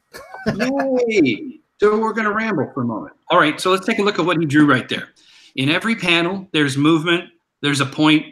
The girl's slapping him, and you're seeing some emotion, right? Like you get the idea of you're following it. As a matter of fact, what's really cool is you see him have to draw two panels that are almost identical with two different expressions of the girl before and after the slap. That's great. The guy is a very good storyteller visually. However, are there things about this that I might do differently? Yeah, even me, even a guy who is not a professional, I might choose to do something differently here or there. And Mike likes a lot of thinner lines. I like a lot of solid black. I just happen to like a lot of solid black. I think it's cool. I still think Mike Mignola is really cool because of all the solid black. But I look at Joe Mad, and I love Joe Mad's work. And there's just, there's good really light to dark. Mike knows that it's going to be digitally colored, and he designs around that idea. Part of what I did with Conflict was I wanted to have a book that could be black and white at some point. James, you back? Yeah, I'm here. Going back to the point you made earlier about people's egos, one of the things that I wrote in my book, The Secrets of Writing, which is available on Amazon, by the way, I have these basic rules, and one of them is, worry about your own career. Don't worry about others, because that's one of the things I noticed when I got into comics is people getting really mad and jealous over other people suddenly shooting up like instantly in popularity, and they work really hard, but they don't get noticed. And I'm one of them, actually. I worked really hard and didn't get the attention that a lot of people did at the time. But it wasn't until years later that people told me that they appreciated my work. But, certain books will be more successful, but it's not your story, it's their story. And they're successful for whatever reason, and it has nothing to do with you. If somebody is more successful than you at that point in time, doesn't mean you won't be successful later. You might be successful at a time of your life where you needed to be successful, whereas they get it all before they need it, and then they don't appreciate it, and then they end up, being one of those has-beens that is not doing so well years later. So in the course of time, the main thing that matters is persistence and mastering your craft and continue to get better. And you only get better by not obsessing about other people's work, but rather obsessing about making yours better, because you should do that and not worry about, how much money you're making now. Your goal should be, of course, to make some money, obviously, but you really should be creating something that people want to buy. If they're not buying it now, then you got to figure out how to make it better so that they will buy the future stuff. The fact that you can create stuff now means that years later, you can bring it back and make money off it again as your earlier work. Nobody is great out of the gate. It takes time, it takes effort, and you have to be serious about your job. So one thing you just can't do is focus on other people's success, because it really has nothing to do with you. It has to do with other things beside yourself. Your success will come if you persist in doing something worthwhile and you figure out how to make your stuff more effective. And that just takes practice. You just get better by doing more and more stuff. Nobody gets good Mike Miller, he's been doing this for a while, and his level of craft, I've seen it grow because I knew him when he was at Malibu back in the 90s. Mm-hmm. As he said, he worked on some of my stuff, and he's gotten to be really good. But nobody starts off really good. That was so bad. Well, the thing is, some people are different. I mean, like Neil Adams, I saw some of his drawings when he was 17 years old, and they were really, really good. So some people are really good out of the gate, but it takes effort to be there. I mean, you have to work at it. Ray Bradbury said he wrote hundreds of stories that he threw in the fireplace because they weren't good enough before he sold his first story. He just kept doing it until he got good enough to sell a story, and he became like a literary, a great literary writer that is like, well, world renowned. But he didn't get there without trying. You have to try, and you can't be frustrated by it not happening now. You can't. Nothing. The world, everything doesn't happen when you want it necessarily, and you just have to accept that and just focus on persistence. Persistence is the key. So that would be my speech for the day. So how did you guys? I know that Image had a thing with Malibu at one point where they were kind of maybe doing some printing for them or whatnot. But yeah, Malibu. How did you guys first meet? What's that? Sorry. Tell us how you guys actually met. Well, and how you got involved in Malibu to begin with. I was part of the Malibu Ultraverse from the beginning. I was one of the founders. Malibu was distributing Image, but Image was going to distribute themselves. And initially, Malibu distributed them, so they were making money off of Image. So they were making huge bank off of Image, and they had enough money to start their own. They decided they wanted to, since Image was leaving, they wanted to replace them with a new line of comics, and they wanted to get a bunch of seasoned pros to do them. So they created the Ultraverse with that intention. They had the money to fund it. So I was one of those. Like Brayfogle and those guys got in there. And sorry, who? Oh, Brayfogle. Right? Yeah, Brayfogle. Yeah, basically they went out and tried to find all the artists they could. But at that point in time, every company was creating their own universe. So Dark Horse had one, and Valiant had one, and like all these companies had their own universes, and even DC was creating split off lines like Milestone. So what happened was there was not a lot of artists available, so Malibu had to hire a lot of young talent, and a lot of them got their start at Malibu, and I don't know if that's where you came in, Mike, but no, I was actually at Malibu prior to that. I was working on their pre-existing line with Protectors and and, Gravestone and Arrow and Ferret and all that. Yeah, I remember they were basically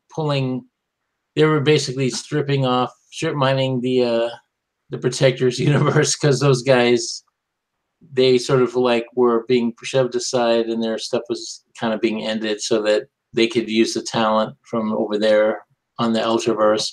And then when the Ultraverse started, they decided to do another line, the Bravura line, with some other creators. That was kind of like a Howard Chaykin. Howard Chaykin and a few other people, Stephen Grant, and they were going to do their own little thing, which didn't really go anywhere. But so it was. There was like so many comics being created that it was it's sort of like the retailers couldn't keep up with all of it, and the fans had trouble, and it just sort of started the implosion a few years later.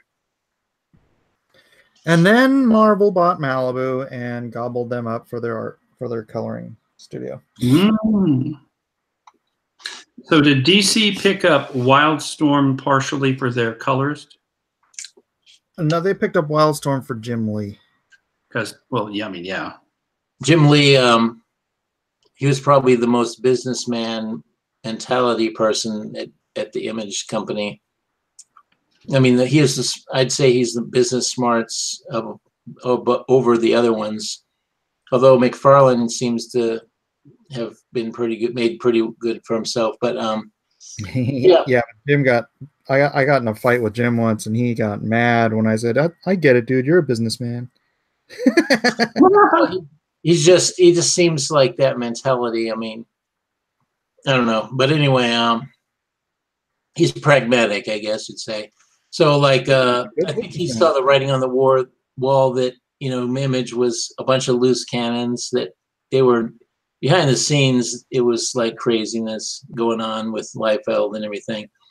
So I think that you know, he probably wanted a stable environment, and he chose DC, which I think was the more stable, because DC is the most corporate of the two companies, Marvel and DC. Marvel was a basket case in the 90s. You know, they went bankrupt, and they had some of the stupidest management in the universe, up until this day, actually.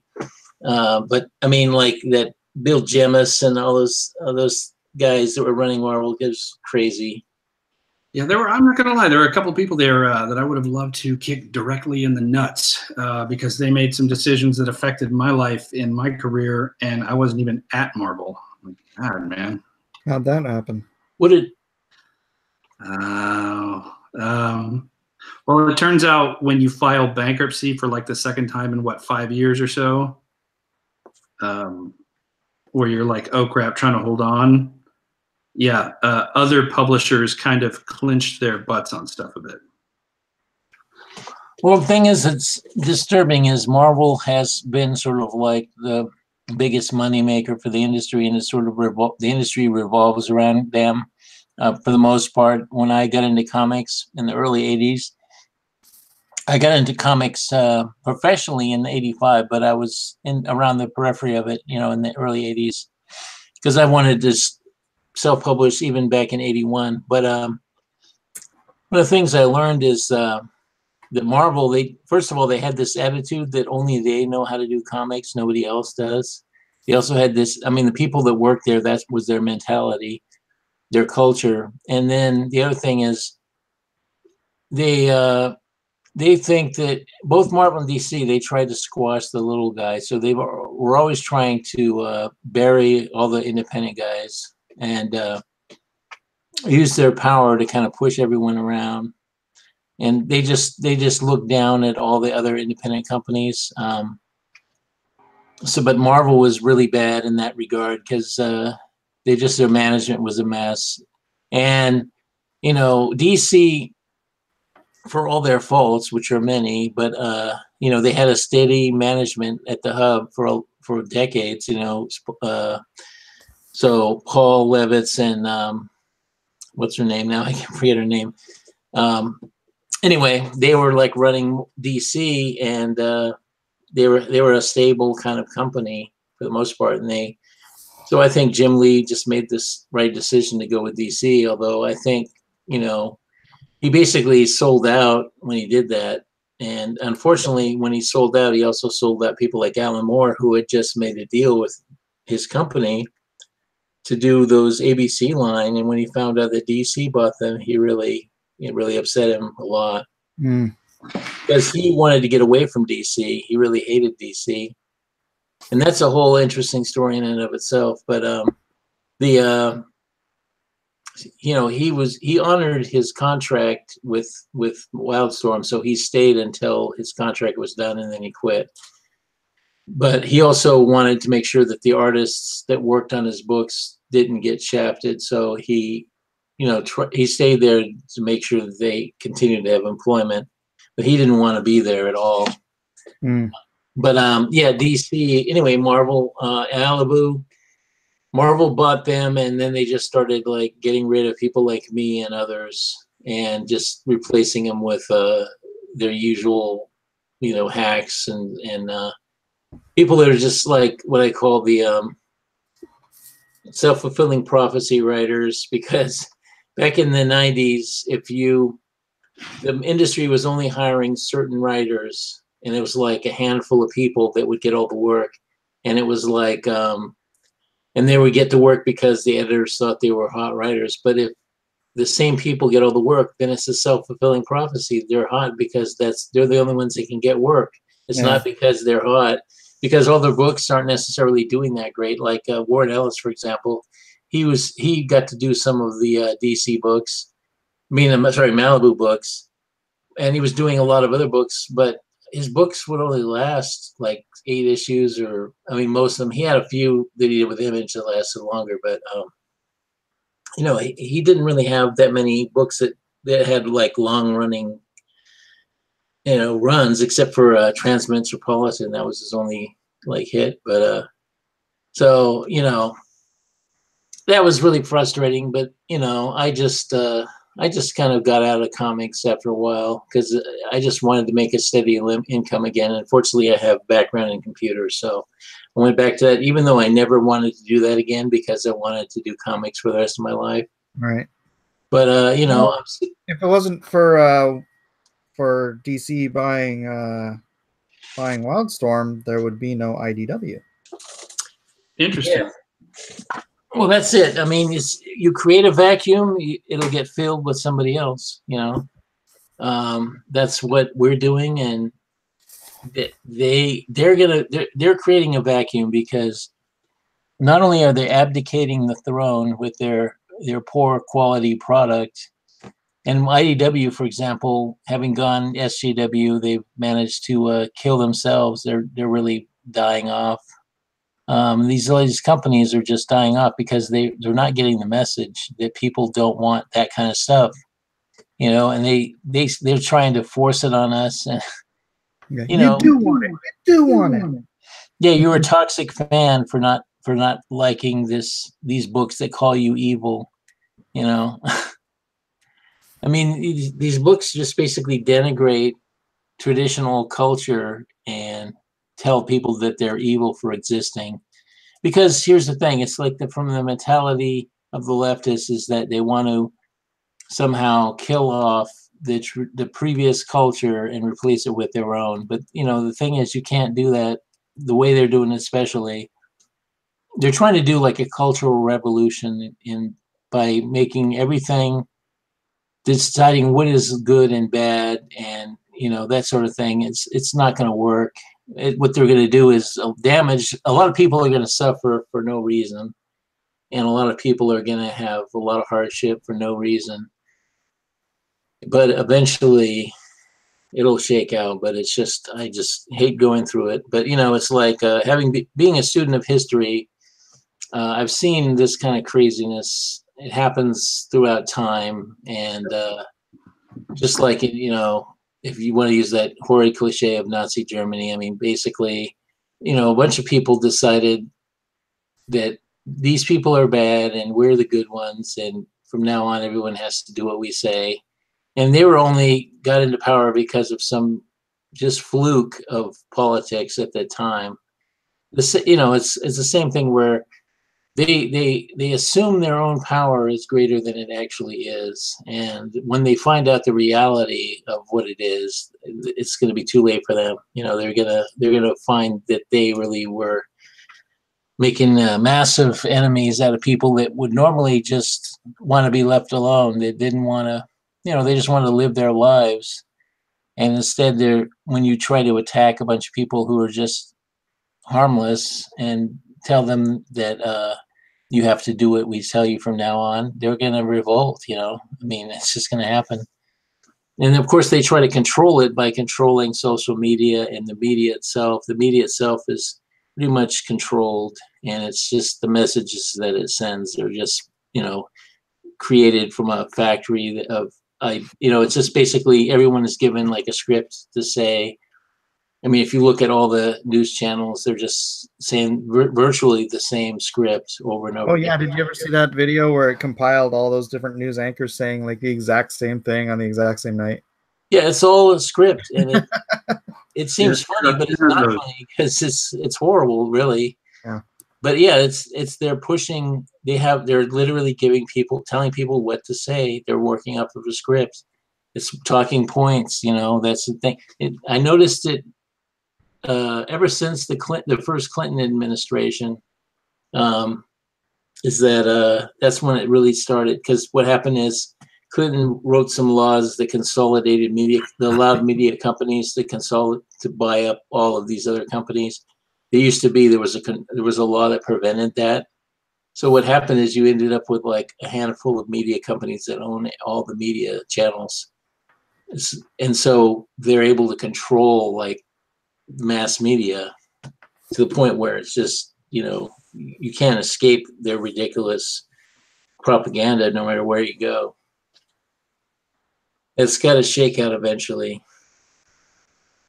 So, but I mean, I really understand. I feel sorry for people that are in their 20s and 30s that that's all they know is this crap. You know, they've grown up in it, because I remember a world that was different. You know, and they warned us back then. There were people that were hip to this, that warned that this was going to happen. You know, so I'm happy to. Hopefully, it's going to resolve. You know, soon. We'll see. How do you think that's? Well, it's one of the things is Trump. I mean, he's somebody who they can't control. He is not part of that collective mindset. So he's somebody with a more grounded, realistic worldview, and he's just basically tearing down a lot of the institutions that they built up. And so that's why there's so much resistance to him. That's why the media is constantly attacking him, because he is tearing down everything that they've built, and everything they build is freaking evil, really. I mean, it's just, you know, it has to be stopped. You know, I mean, the fact that our cell phones are all spying on us, and all the stuff that just people aren't even aware of that's going on it's just out of control.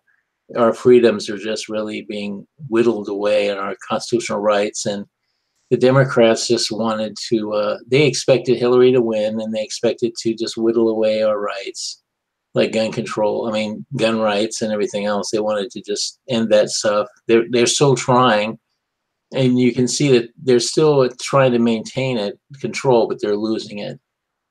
So it'll, you know, I mean, we'll have to see how it plays out, but I think that they're losing, and that's why they're panicking so much. That's why Europe is in flames, and there's all this stuff going on. And globally, people are they've been played for so long. I mean, I intend to do a series on my YouTube channel that will break all this stuff down in detail. And I'll be doing it very soon. It's requiring me to do a lot of research, but just so I can get all the facts right. But this stuff is really kind of scary, and it's been going on since the early 60s, you know, when Kennedy was assassinated. That's when it's really got kicked into gear. But it was going on since actually the turn of the century. You know, the turn of this 20th century, since Wilson, basically, since World War I. And anyway, I'm going to detail what I'm talking about. It sounds like, I mean, that's the thing. One of the things they do is try to make it sound crazy if anyone complains about it, because they don't want their agenda, quote unquote, to be exposed. Agenda. Yeah, exactly. That's why I call it that, because everything is an agenda. Every person is acting according to their agenda. You know, it's like, it's one of the things that you learn for dialogue. A writing tip is that every character should have their own agenda. They should be speaking from the position of what they think is important. Right. So, you know, that makes them believable.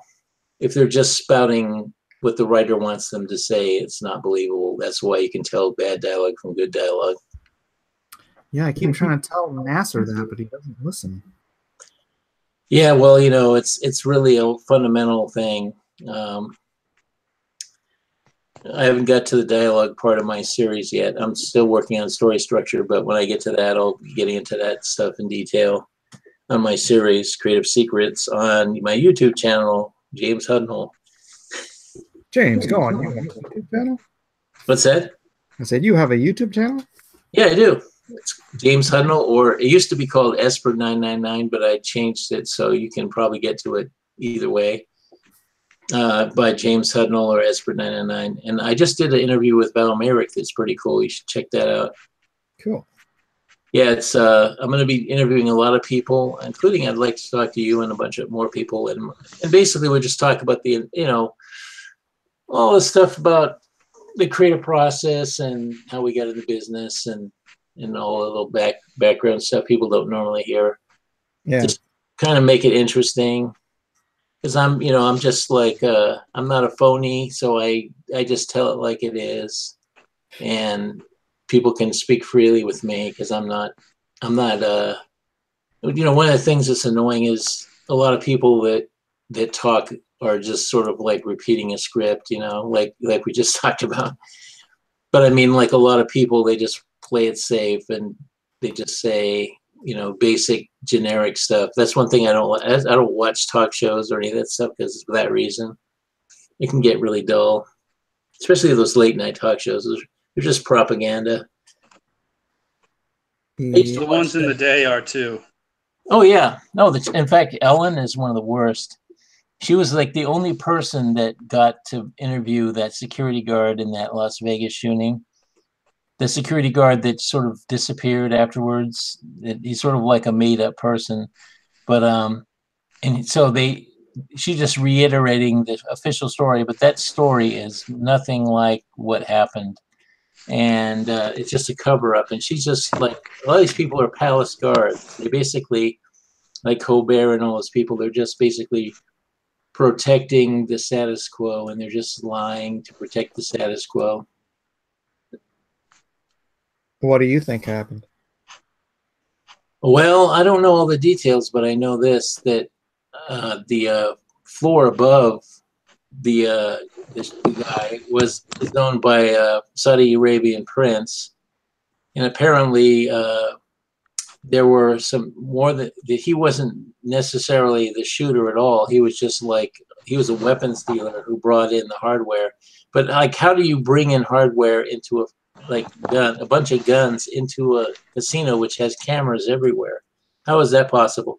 There was definitely a conspiracy of some kind, and it seems to be like it was assassination attempt on this Saudi Arabian prince that went bad, so they turned it into a public mass shooting event to cover it up.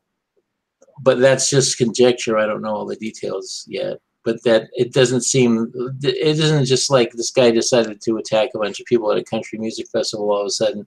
And how did he get away with it for so long? And the fact that there are videos of the police just hanging out in the stairwell and not doing anything while this was going on. And like there were, you know, there's a whole bunch of crazy stuff about that whole thing. It's worse than the JFK shooting. There's so many like things that don't add up and make sense at all, you know. So, yeah, that's just like there's a lot going on and behind the scenes, and I believe that a lot of it will come out eventually. It's just there's stuff basically going on in the background right now that the media just will not cover because they're protecting the establishment, they're protecting stuff, but there's like a secret war going on behind the scenes for control of this country, basically. And the people that were in control were not we're not doing it to our benefit, you know. They were just doing it for their own benefit. And the stuff that was going on is really outrageous, mind-boggling, in fact. Well, my theory is I know a guy who went to the same high school as the shooter, and you know, they scrubbed his social media the second this happened. Yes, Stephen Paddock. Yeah, but he's like, yeah, I'm in an alumni group with, you know, people that went to school with him and people who knew him on Facebook, and everyone there knew he was freaking Antifa.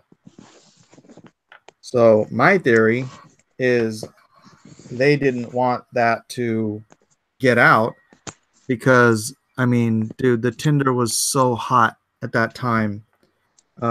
You know, any spark could have lit a fire of freaking civil war in this country.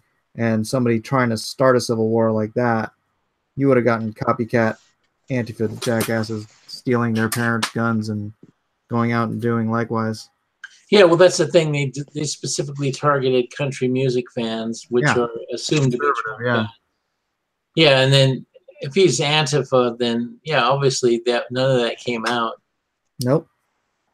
But you know, the thing is there's more to it than that. The fact that he was a weapons dealer and he was involved with like a lot of just a lot of things about him, and the whole thing about his wife and all that stuff. There's just a lot of weirdness going on there. Yeah. But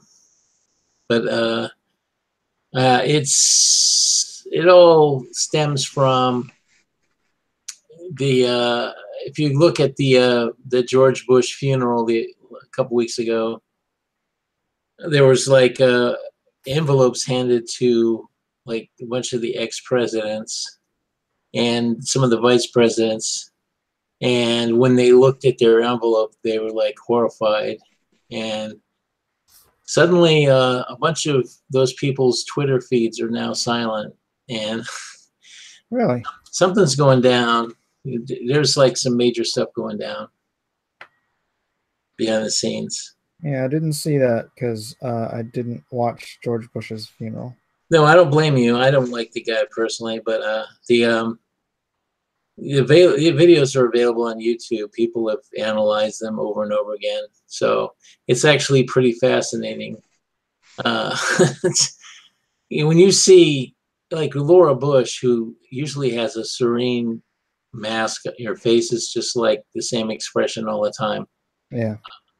And you see her with her mouth open and like this incredible, like her mouth is agape, and she says something to her husband and he nods his head, and then she shows it to Jeb, and Jeb like freaks out, like he like just starts looking panicked. You know, there's some stuff going on here.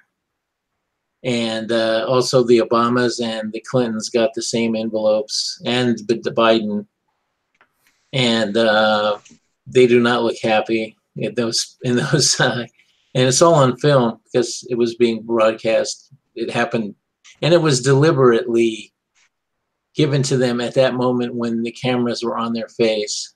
You know, it's and the thing is, when Trump comes in the room, like Hillary will not look at him, and you can see like there's like a general unease with those people. It's pretty, obviously, yeah. Something's going down.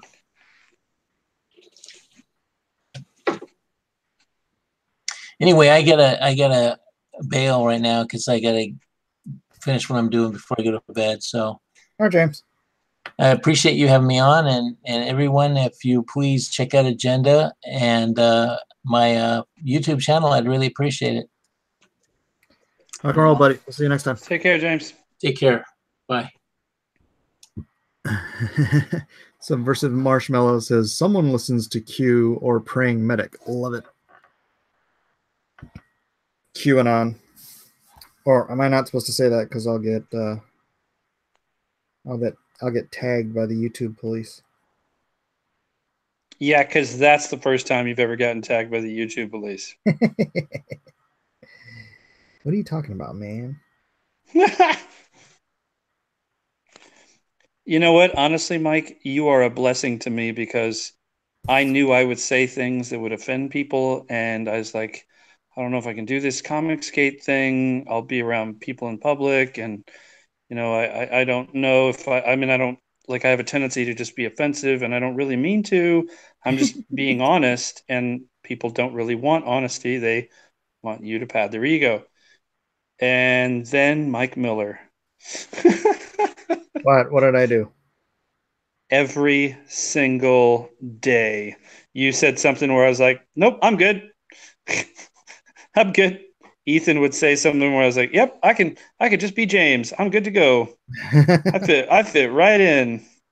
I'm a lightweight. I'm not even gonna be noticed in this group. And then sure enough, I wasn't. I was like this guy that just kind of blended in into the background. Well, that was really funny. I was okay with it. Trust me.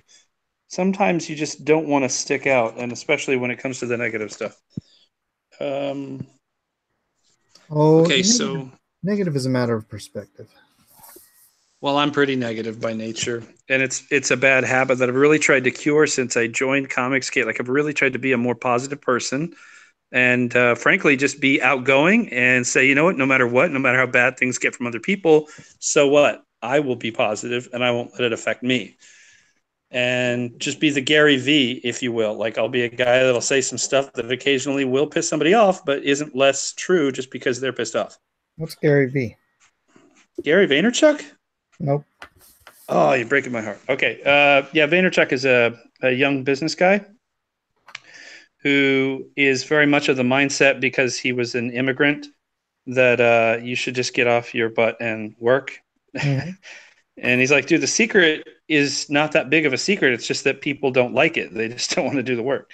And I'm like, well, that's very applicable to the comic book world. And, you know, because it's just keep drawing, keep drawing, keep drawing, keep drawing, keep drawing, keep drawing. Just keep drawing. Oh, you got the comic book done, and now we're going to toss 20 or 40 or 30 or 60% of the pages and make you change those pages because we've rewritten something last minute that's going to change a story arc. I've never had that happen. Oh, I've had one page. And dude. actually, I did have, well, that's when I got blacklisted. I had an entire fill-in issue of JLA done, and they never used it after I got blacklisted. That sucks. It was a good piece, good, nicely drawn story. Well, too bad for them. Yep. Too bad for anyone who ever might have wanted to see it, too. Well, then there's that. Okay, so... Be positive no matter what. I wake up and I'm not John Malin, says Mortal V. That's the way to think. Should turn off my camera. Just keep drawing here. Or maybe just pause the... Yeah, I'll pause the drawing for a minute since you've been kind enough to have me on. Okay, so long story short, yep, I am that ugly. That is really how ugly I actually am. My name is James Dean Anderson. I have something called Conflict. Please go back it if you will. Conflict claws out on Indiegogo. If you choose not to back it, hey man, that's cool. I understand, but definitely then put some money towards Mike on this. If this is monetized, please throw in a couple of bucks on a super chat here or there. If it is not monetized, well, that's entirely Mike's fault. Just give him money. I'm monetized. Talking about me. I'm monetized. I thought so because I've done super chats on other stuff for you before. Yeah. That was the thing. I was never on Ethan's show, right? Like I was never once a guest on his show, and I still made $8,000. My goal was $5,000. I had a realistic goal, and I hit the goal.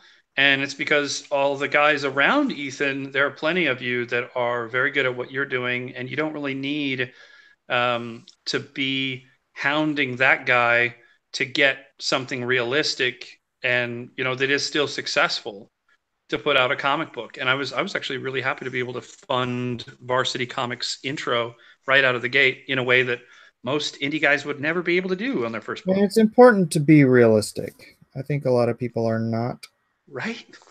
Well, it doesn't help though when you were doing, you know, you were seeing these huge telethons and like the dollars were just flying and people were they were getting those dollar signs in their eyes and they were trying to cash in on something. And me, I could just super chat. I just put my own money in and I would, you know, buy super chats and I would just be like, hey, remind people that I'm here. Because the out of sight, out of mind thing is tough because there'd be like 20, 30 projects going on at once. And that's all I really had to do. And then just treat people decent and work and keep working and keep talking to people with a sense of decency. So I think people are just sick of it. Like a lot of the messages I got back from people who backed my book, Mike, they were screwed up. Like, I can't imagine how much you got, but for me, it was pretty messed up because I'm just like, wow, they are really pissed at the industry. These are people with a lot of money to spend, and they're just being pissed on by the industry. Like, they're going into their stores and the store. YouTube channel? Slowly building up a YouTube channel. I haven't been like super like on it because I knew that I was going to use that more with Varsity and less just to be a telethon. I really wanted it to be something that people could trust that when I was talking about stuff, it was coming from the heart. And what kind of content are you doing on your channel? When I've done content, it's been about the history of comics. It's been about stuff where people in the past, we saw the same kind of stuff happen to other creators where they got screwed over. And, you know, Joe Simon and, you know, Jack Kirby and different people that, you know, they did the job and then the industry just kind of didn't care after a while or didn't appreciate them as much as they should have. And also that there were faults on both sides and in some instances too. And I think people that have commented on it, like I don't have some big channel or whatever, but I think the people that have commented have just appreciated that it has a bit of a radio, like an old timey radio vibe. I grew up on, my dad would listen to Paul Harvey news and comment with the rest of the story. And I thought the rest of the story was the coolest program that he would play, because I'm like, it's so fascinating to hear history and then you hear that spin on it. So I think that's kind of, I mean, if I could do anything in Comicsgate, not because it's Comicsgate, but just do something with comics in general with a YouTube channel, I would definitely have guests on and that type of thing. But first I wanted to establish, hey, this is who I am. This is what I'm doing. And yes, I'm doing this for real. And yes, I respect the process, because I really didn't need this campaign to be some big campaign. I needed it to go to $5,000, and then it did. And then I said, okay, well, I brought in a writer because they got me to $6,000. So I'll pay to get somebody else in that's even better, that can help me make this better, which he did. He was easily, much better. And at the same time, I think I had a really good idea for the world itself. I think world building is something that I'm very good at. So he was impressed by that. And it was like we were kind of two sides of a writer. And because he was actually kind of an SJW by nature anyway. We've gone over that. I want to talk about how, so the model, the basic model here is, build your own sub base, basically. Right. And then become, this is called influencer marketing. Right. Right. You're familiar. Yeah. And usually what you're doing is you're looking for influencers to help you market your stuff. But we've all sort of created this little market of our own where we're just sitting here becoming our own influencers, building our own trusted networks, people who trust us, who like us, who want to support us, who, believe in the things we believe in. And that's kind of the model I looked at when I saw, Richard doing it, when I saw Ethan doing it. I'm like, these guys have proven a model. There's no way I'm gonna be as big at that model as they are, ever, probably. But I can have some portion of success because the model has been proven. And so that's why, I really enjoy doing this. So that's a big help. And I enjoy, it's funny, the show that gets the least views on my channel is Cross Examinations, but it's the show I enjoy the most. Because there you go. That's actually what I was doing. I was coming up with history stuff that made me happy, and I knew it wasn't making a lot of other people, like it wasn't some big thing, but it made me really happy doing it, just talking about history of comics themselves. Yeah, and if Cross Examinations never gets to be terribly big, but I still have this group of loyal guys wanting to come on there every freaking morning and spend time, talking about Jesus, talking about the Bible, talking about history, talking about whatever we talk about. That's cool. That's I think that's been such a blessing to my life. Andrew Huerta. What's up, guys? What's up, brother? Hey, brother. How's you guys' Christmas? It was good. How about you, man? You tired? A little bit. Had a baby was born on Wednesday. That's why I asked if you were tired. Yeah. So, we're doing all right. She's a sleeper, so it's not as crazy as the first kid. Oh, nice. Congratulations. Yeah, my daughter, she started sleeping all the way through the night at 2 months. Oh, yeah, that's great. And she was the second kid, so I'm like, hey, let's have more. And they're like, wait a second. Why doesn't that happen every time? Yeah. It did not happen every time. So what you guys been talking about? Just now we were talking about building our YouTube communities. Oh yeah, our individual communities. Not just because this is I was explaining that. Let me take a step back. When I was discussing this process of crowdfunding with a friend of mine who has been doing it for years and does about $500,000 every time he does one, influencer marketing was like one portion of the entire business plan, right? And but the model that Richard and Ethan have sort of set up is, you know, become your own influencer, and then, you know, use that influence to get support from your fans and your subs, or whatever you want to call them, your community, the people who trust you, who your words have influence over. That's why it's called influencer marketing. And so it is a little deviation from my original plan, but I'm really enjoying it, and I think people can tell because I'm on here all the time. Yeah. No, that's good though. It shows that you're serious about it, and you're, you know, it's like a lot of people like to see like quick results, and people give up. Like they'll do like 5 videos and then they get over it. Yeah. And so people look at you and be like, oh, this guy's going at it, and who knows, by next year you can have double, triple your subscribers, and it's just all about persistence and consistency and not giving up and just building up that brand. It's like if you quit, nothing happens. But if you just keep going, then who knows how big you can get, you know? Yeah, and you know, I think the audience I'm building is, you know, they're not drive-by viewers that there's 2 ways to build your channel, right? One is the algorithm set for doing uploaded videos, and yeah, you get a lot more subs, but I don't think they're the same type of stuff. Like everybody here, the 113 people watching now, these guys are hardcore. You know, they come on, they want to sit around, spend 20, 30 minutes, an hour, 2 hours, 4 hours sitting there, you know, watching me draw or listening to me ramble about this, that, or the other, or listen to my guests. You know, these are the hardcore people, and I think that's kind of the audience that will support what we do. You know what I mean? Right. Agreed. That's it. No comment. Just agreed. All right.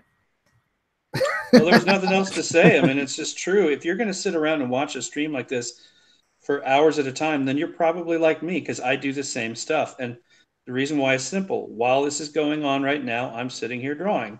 And I like having the content. I like watching other people draw that are creative.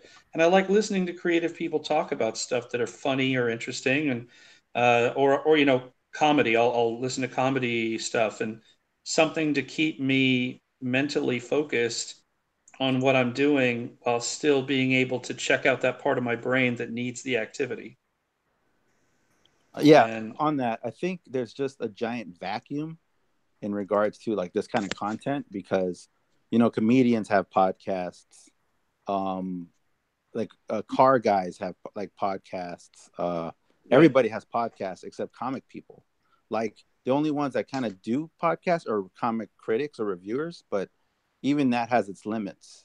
And we're basically Comicsgate guys are the only ones that are really doing, are artists, colors, doing videos or doing streams. And I think it's catching on because no one else is doing it. Like, Jim so there's a huge Jim Lee's been doing it for a while. Yeah. Does he do it on YouTube or like on his Instagram? Twitch. But I would watch his playbacks. He really doesn't get a lot of views, at least from when I checked. No, I would watch his playbacks on. I was actually I religiously watched that for a while, and then just kind of like tuned out when I hit the Comicsgate thing, because for me, the Comicsgate thing was an opportunity to do something that made more sense to me. Mentally, I was having a serious problem with where I was seeing comics going. And to me, Jim is this amazing creator who is still stuck. And you can even see the way that he would have to be careful with what he was showing or this or that, because there are rules. And when you're drawing something for, like in his case, sometimes he was drawing something for Action Comics 1000 or whatever. You got to be kind of, you know, careful, and there's some eggshells that you're gonna have to walk on. And I guess with Comicsgate, I felt like people could just be people. Yeah, and I think that's why, again, like guys like Ethan and just whoever has all, like Mike, everybody, that we're not like being controlled or being censored by any corporation.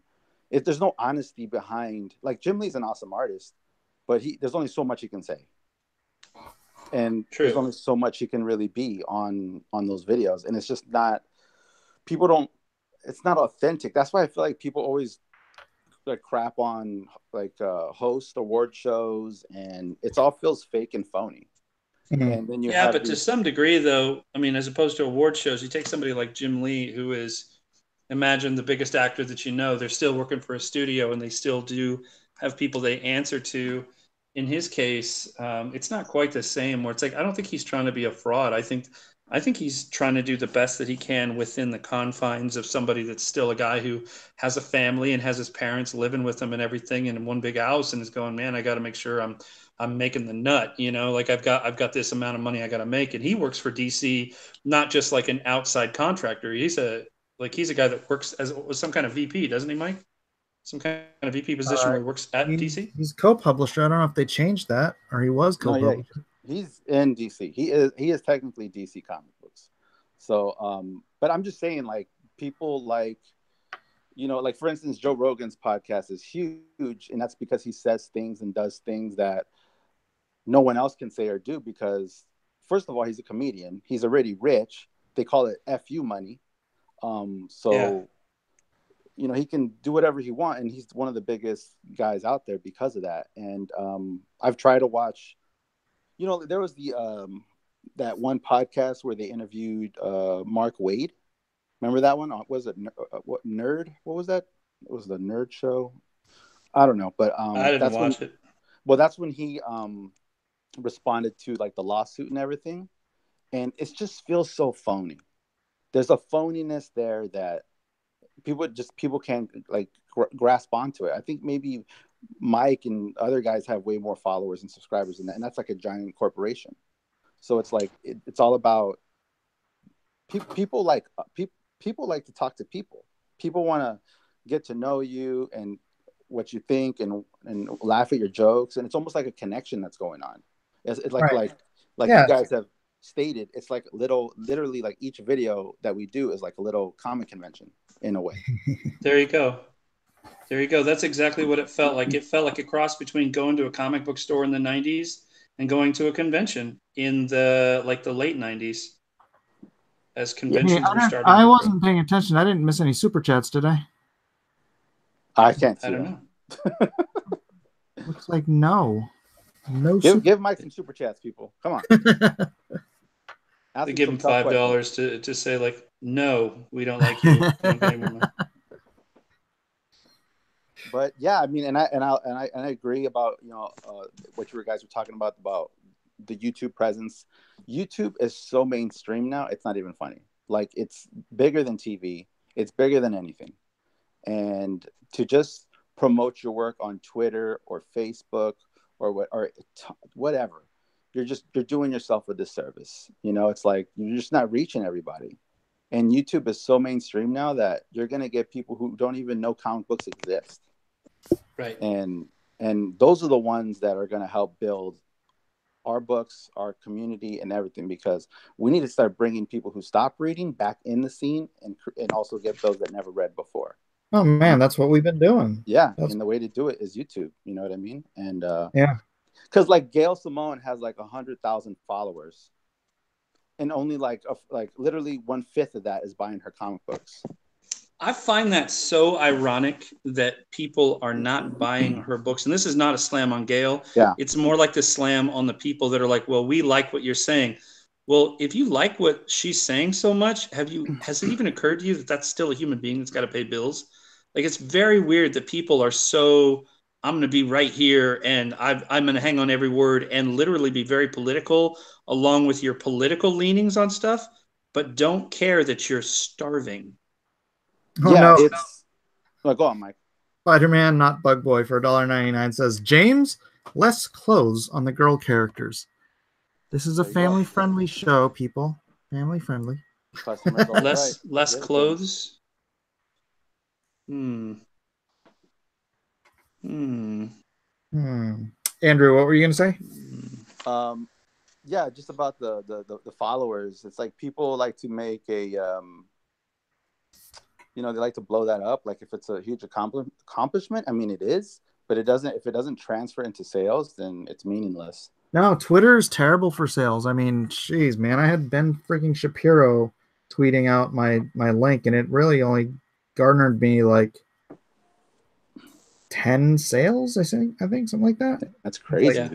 It's freaking Ben Shapiro. It's weird because we've seen, I don't know what's been going on the past 2 days. I've been not fighting, but like some SJWs have been going after me, and other gators are coming in, and it's going like back and forth. And there was this one long thread that occurred that was basically about this one guy was saying that art. He was basically trying to like diss the capitalist system, diss how we are trying to make money, and then he's saying that artists don't always have to be about money. It could just be for the art. And I was just thinking, this mentality of this is why a lot of artists are starving, because they have this like, I'm just an artist, man. I just want to create, man. They have this like hippie beatnik attitude, and it's like, this is why you're broke. This is why you always have GoFundMes. This is why you ask people for money on Patreons. See, that was the thing. That was the dude that wasn't even paying his bills and was having like a GoFundMe to help him with bills and stuff. I was like, dude, come on. Yeah. You messaged me. Yeah, we talked about Yeah, because I was like, wow, dog, that's crazy. Like, no offense, but if you need a GoFundMe to pay your bills, you don't have time for Twitter, dog. Shut up. Shut up. You need to mow a lawn. Like, you need to paint a house, bro. I did read that GoFundMe. He was saying like, oh, I have like 2 jobs, whatever, part-time jobs, still not enough. If it's not enough, then get another job or there's the way to do it. Like your situation is not impossible. Like if Mexicans with like 80 kids and like who are illegal can support all that, you can figure it out. It's like, well, that's the problem. You can, but the answer, nobody likes the answer. The tough part about the answer is the reality. Everyone knows the answer. They just don't like it because it requires work. That's why Mexicans do so well, because they came from a place that was tough, and they come here and they made it work. Sacrifice and a level of discomfort that you're willing to live with.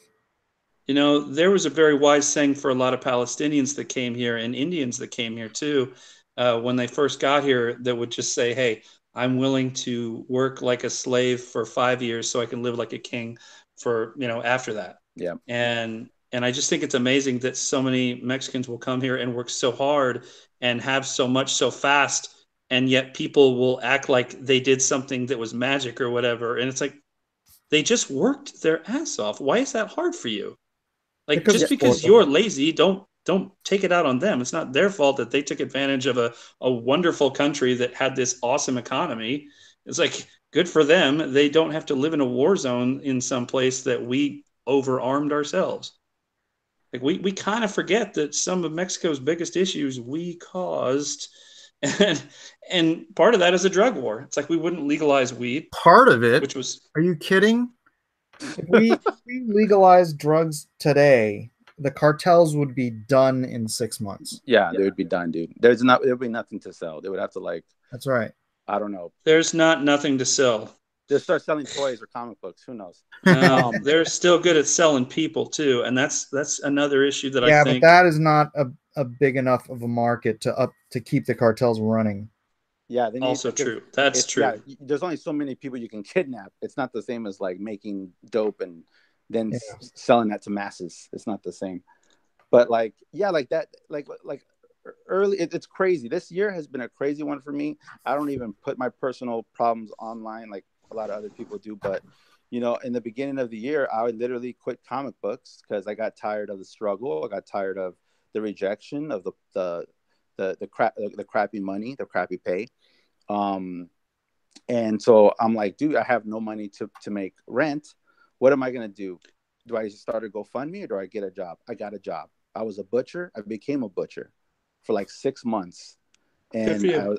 And I was paying the bills, dude. Like there was never in my mind was I going to do a GoFundMe ever. That's you know, right. it's like, Good for you. It's like, yeah, I mean, it's, It's just basic responsibility. if you're not crippled or something crazy, you can go out there and get a couple jobs and make it work. I mean, it sucked. Yep. Me waking up 5 a.m, cutting up nasty meat and lifting up 100-pound boxes of dead meat and just all this stuff. It's like, yeah, that's not fun. That's not drawing. Am I weird? That actually does sound fun to me. Yep, you're weird. Yep, that's your answer. You You're think weird. it's all it probably sounds more romantic the way I'm saying it, but yeah. You think you're thinking of whale meats and all this stuff.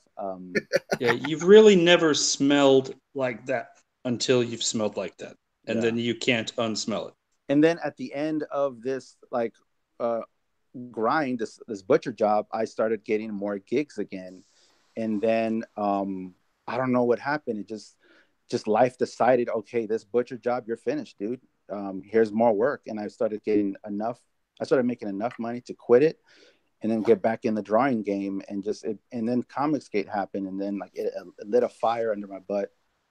And yeah, it's just weird. Life is crazy like that. But you had a better work ethic too, because you were already surrounded by people who had not dealt with what you had dealt with, so you were willing to come in and throw down. And I think you and I both saw that immediately, because there was a little bit of camaraderie I felt when I would talk to you that I wouldn't see from other people. It was like, I don't think that guy's ever had a hard job in his life. Like, you could tell some people had just never gotten their hands dirty. No, yeah. And yeah, I just don't. Just the other side of comic books, that those people, it's just crazy. They ask for money. They just want things free. That's because they're spoiled children. Yeah, man. It's like and then they try to look down on us, and that's the thing that drives me insane. It's like, how?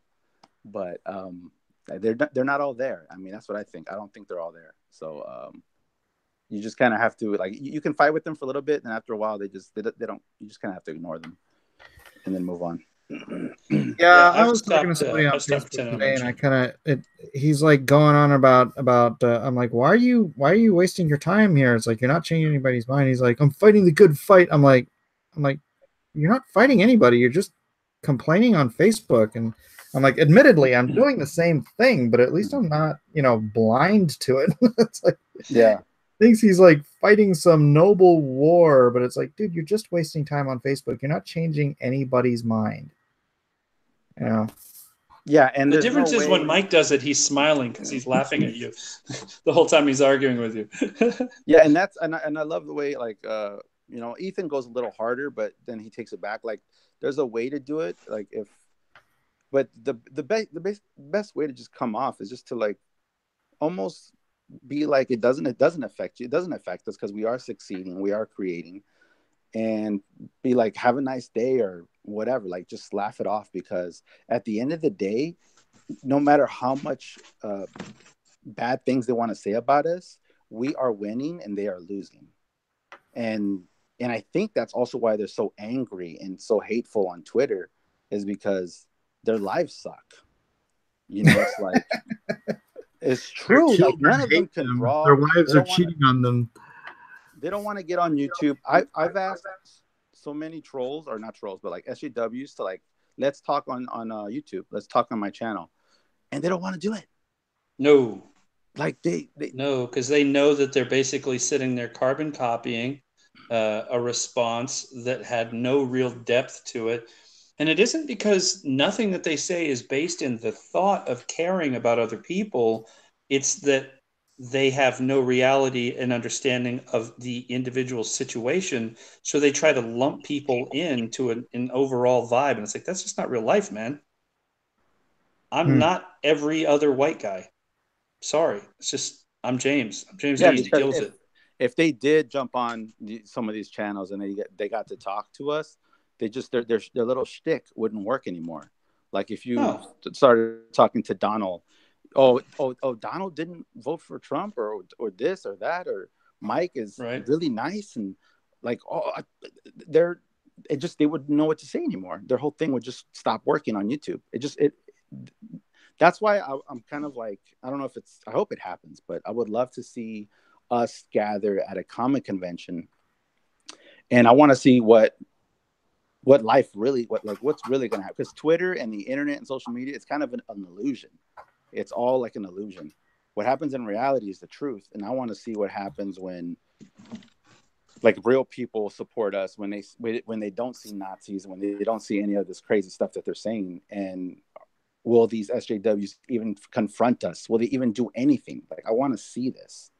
And yeah, I got to be honest, that whole Nazi thing was really it for me. When they did that, I was like, okay, y'all are nuts, because you just are blanketly using terms like that. And in my case, my dad is much older than all my friends' dads, and he was around for World War II, and he signed up when he was 17 to, be a Marine and fight Nazis. And, it's like, I don't understand what the hell is wrong with people. And then he fought for civil rights, and, later in his life. And people are like, oh, well, then you don't like diversity in comics. Like, no, I don't like pointless, forced changing of characters that had nothing to do with who the character was. I don't care what the creator looks like. I don't even care what the character looks like. I care that that character is true to who it was when it was designed, because otherwise what you're doing is you're stealing from somebody else, like Jack Kirby or somebody that created that. but watch when we have the comic convention, there's a bunch of Nazis buying our books. That's weird. I was like, Only oh, if man. Buck stays there. Oh yeah. But yeah, it's just I don't know. I'm just happy that we're creating, that we're actually doing. Like, I love it that we're action. We're not just talk, we're action. So I'm excited for next year, dude. I can't wait to see Conflict. I can't wait to read the next Lone Star. Dude, I'm hyped. Yeah, it looks like there's some really cool projects. You read the first one, right, Andrew? Oh yeah, I loved it, dude. I told you, like I said, it started off a little slow, but once it got going, it never let off the gas, and I'm hyped for the next one, man. Right on. Well, you could see page 6 right here. No spoilers. No spoilers. Sorry. He's like, deal with it. I've been drawing it for like 20 minutes here. What, 2 hours? Yeah, 2 hours? How long have you been doing this? I don't know. I just like that feeling of like, I mean, it's hard to replicate, but like that feeling I had when I started picking up image books was awesome. Like, whoa, like this is a new universe, new characters. Like, it's one thing to start reading Spider-Man at like issue 500. Yeah. But imagine being there for issue 1.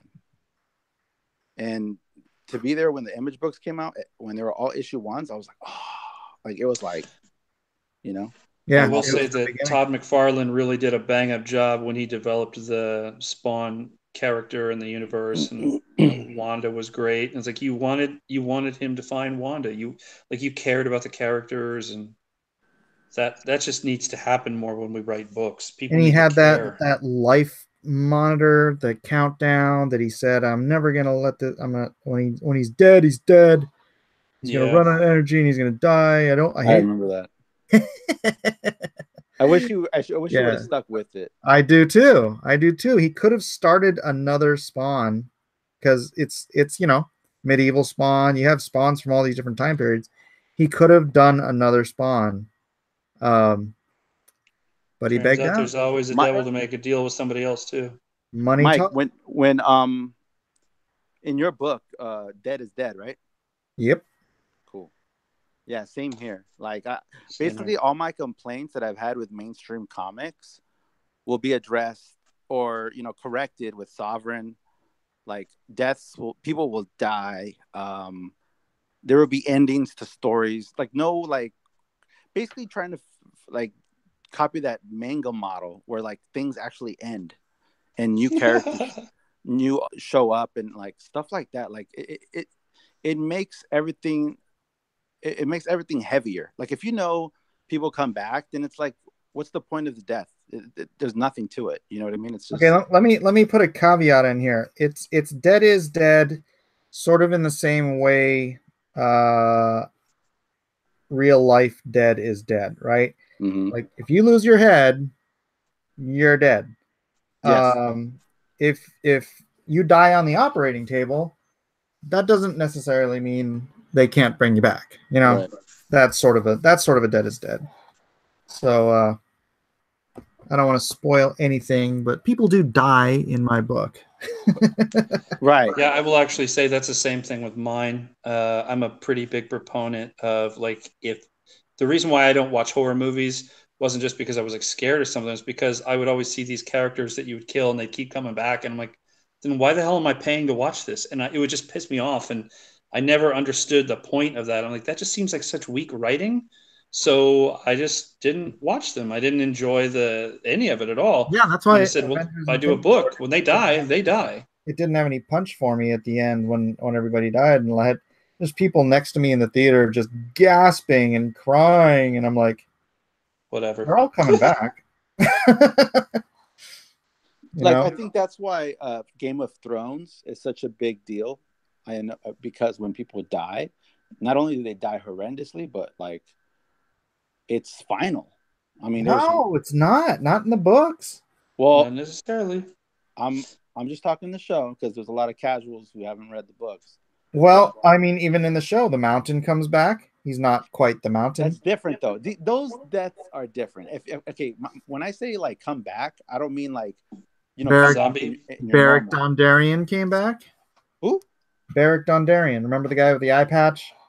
Eye patch. Oh, but wasn't he like have like a power that made him do that or something? Yeah, it was the Red God. Yeah. Those are different. Those are like exceptions. But I mean, like, you know, basically, for instance, in the 90s, Superman died. He should have stayed dead, right? Yes. Things like that. If there's an event or moment in Sovereign where, like, you know, I'm going to say the death of Sovereign, then he's going to die. You know what I mean? Like, I'm not going to bring him back with 4 other Sovereigns and shit. I'm not going to do that. But I just want these stories to mean something. I just feel like mainstream comics don't mean anything anymore. And it's not just the quality of the writing, the quality of the art. People actually like fall in love with these characters. They care for these characters. And if we just treat these characters like whatever, then the fans will feel that. You know, the readers will feel that, and they'll leave.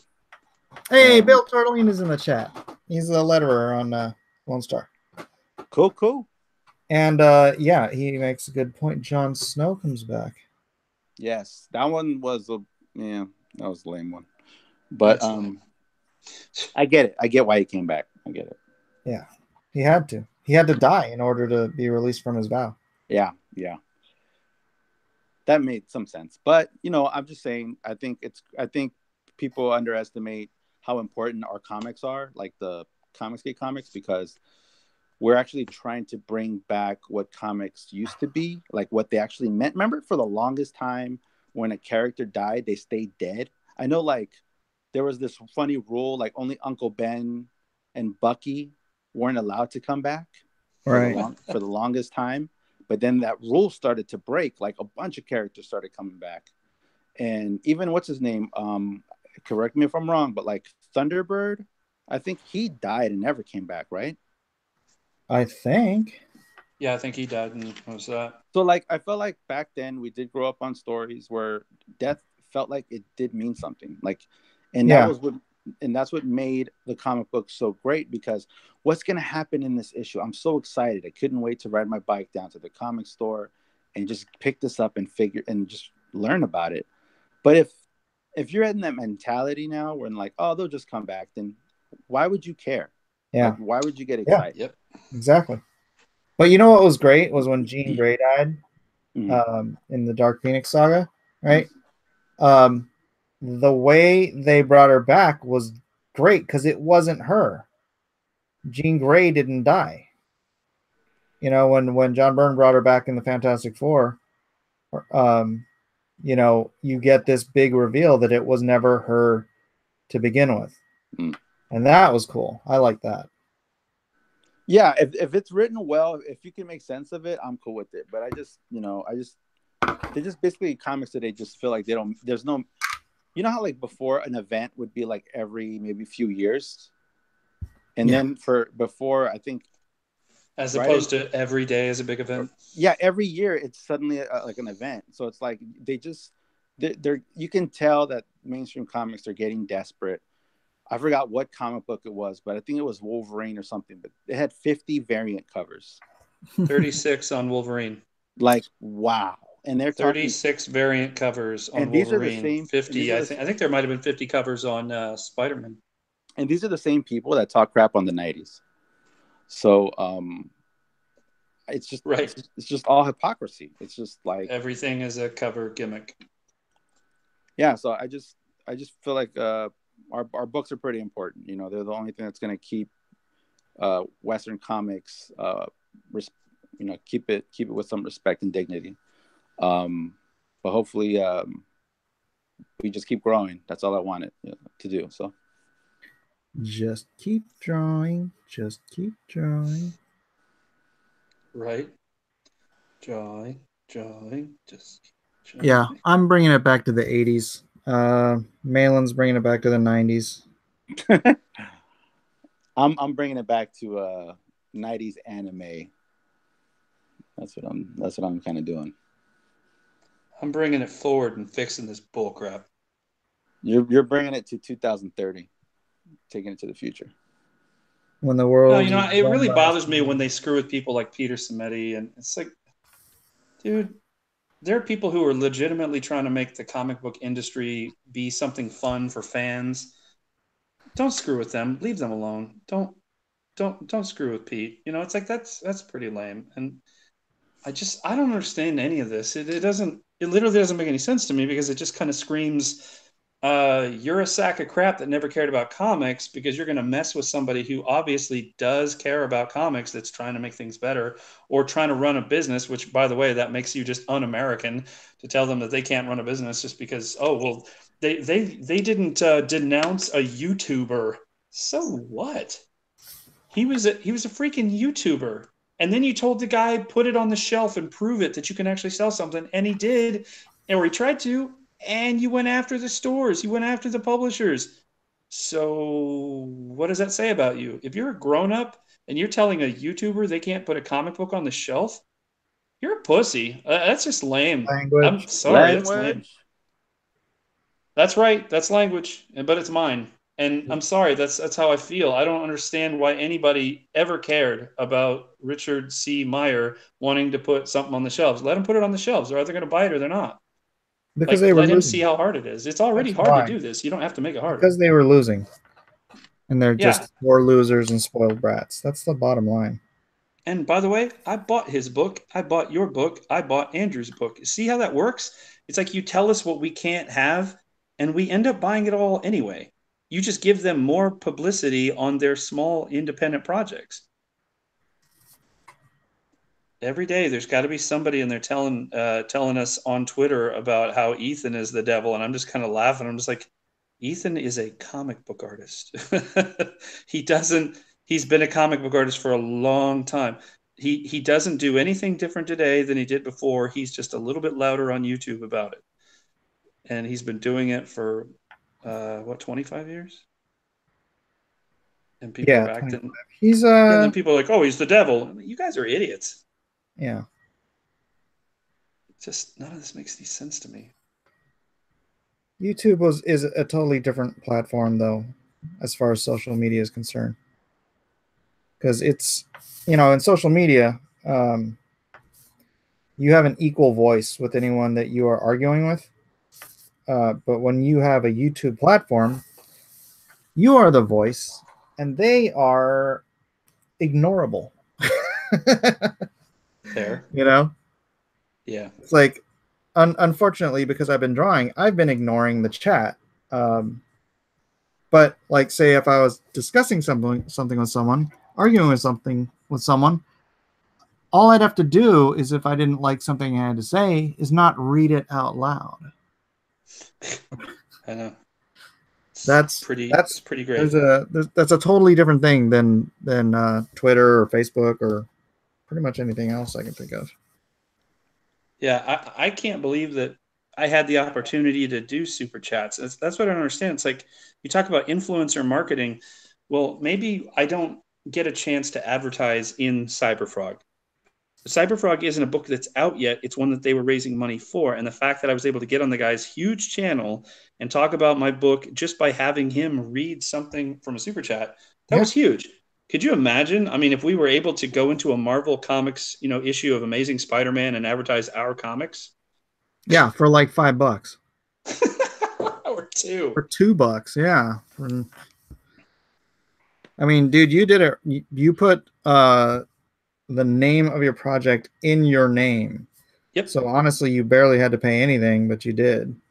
Yep. And I kept paying it anyway. And it not only made me feel good that I was supporting a creator that was allowing me the opportunity to advertise like that, but it endeared me to them because after a while they realized, hey, he doesn't actually have to spend money doing this anymore. He's actually dropping some coin and he's still doing it even though he made it.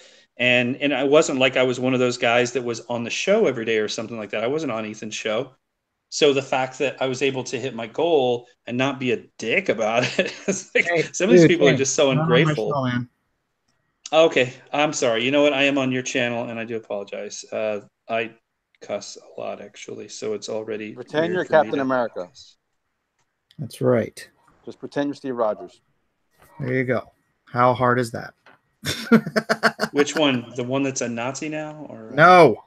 Jeez. Okay. The one. All right, pretend you're Lone Star. Does Lone Star? Oh no, Lone Star doesn't cuss. No.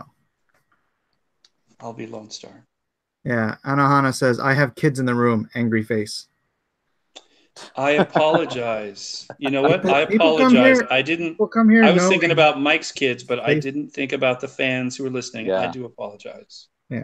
Yeah, that's why they always say what is that? Not safe for work or whatever. They always have Yeah. that warning. Well, you have kids, you watch Cecil's stream, you put headphones on, right? But people know they can watch my stream without headphones. It's partially my fault of being a parent that in my case, my kids are in bed. And I forgot I'm on the phone or online with somebody that's actually in California and kids are up. Yeah, well, my kids are up until like 3 o'clock in the morning anyway, so. How do they stay up so late, Mike? Magic powers. I did. I What do think you some give of them us for are just dinner? programmed to be up late. I don't know. I mean, like, Micah will just try to stay up as late as he can. That's just like that's his thing. Isaac will be like, I'm tired, I'm going to bed. But he was like that when he was little. It would come around like 8, 9 o'clock. He'd just be like, I'm tired, I'm going to bed. It's like, dude, you're like 5 years old. You're like a little old man. But Where are you drawing right now? I am not. I am. I'm just hanging out. Been fighting with some people on Twitter. Not fighting, but just going back and forth. But I think I'm done with that now. Now I have to get back on some Brutus pages and then start cranking out them Sovereign pages because the campaign's going to end in 4 days. So it's about to get real, and I gotta deliver the best. I gotta make the best pages I can make, man, because I feel like there's more pressure than just a regular comic publishing job. That's for sure. well, hey, why don't you share your screen, put your campaign up, and start telling people why they need to support Sovereign. Should I do like a marathon like you did? Yeah, do your thing.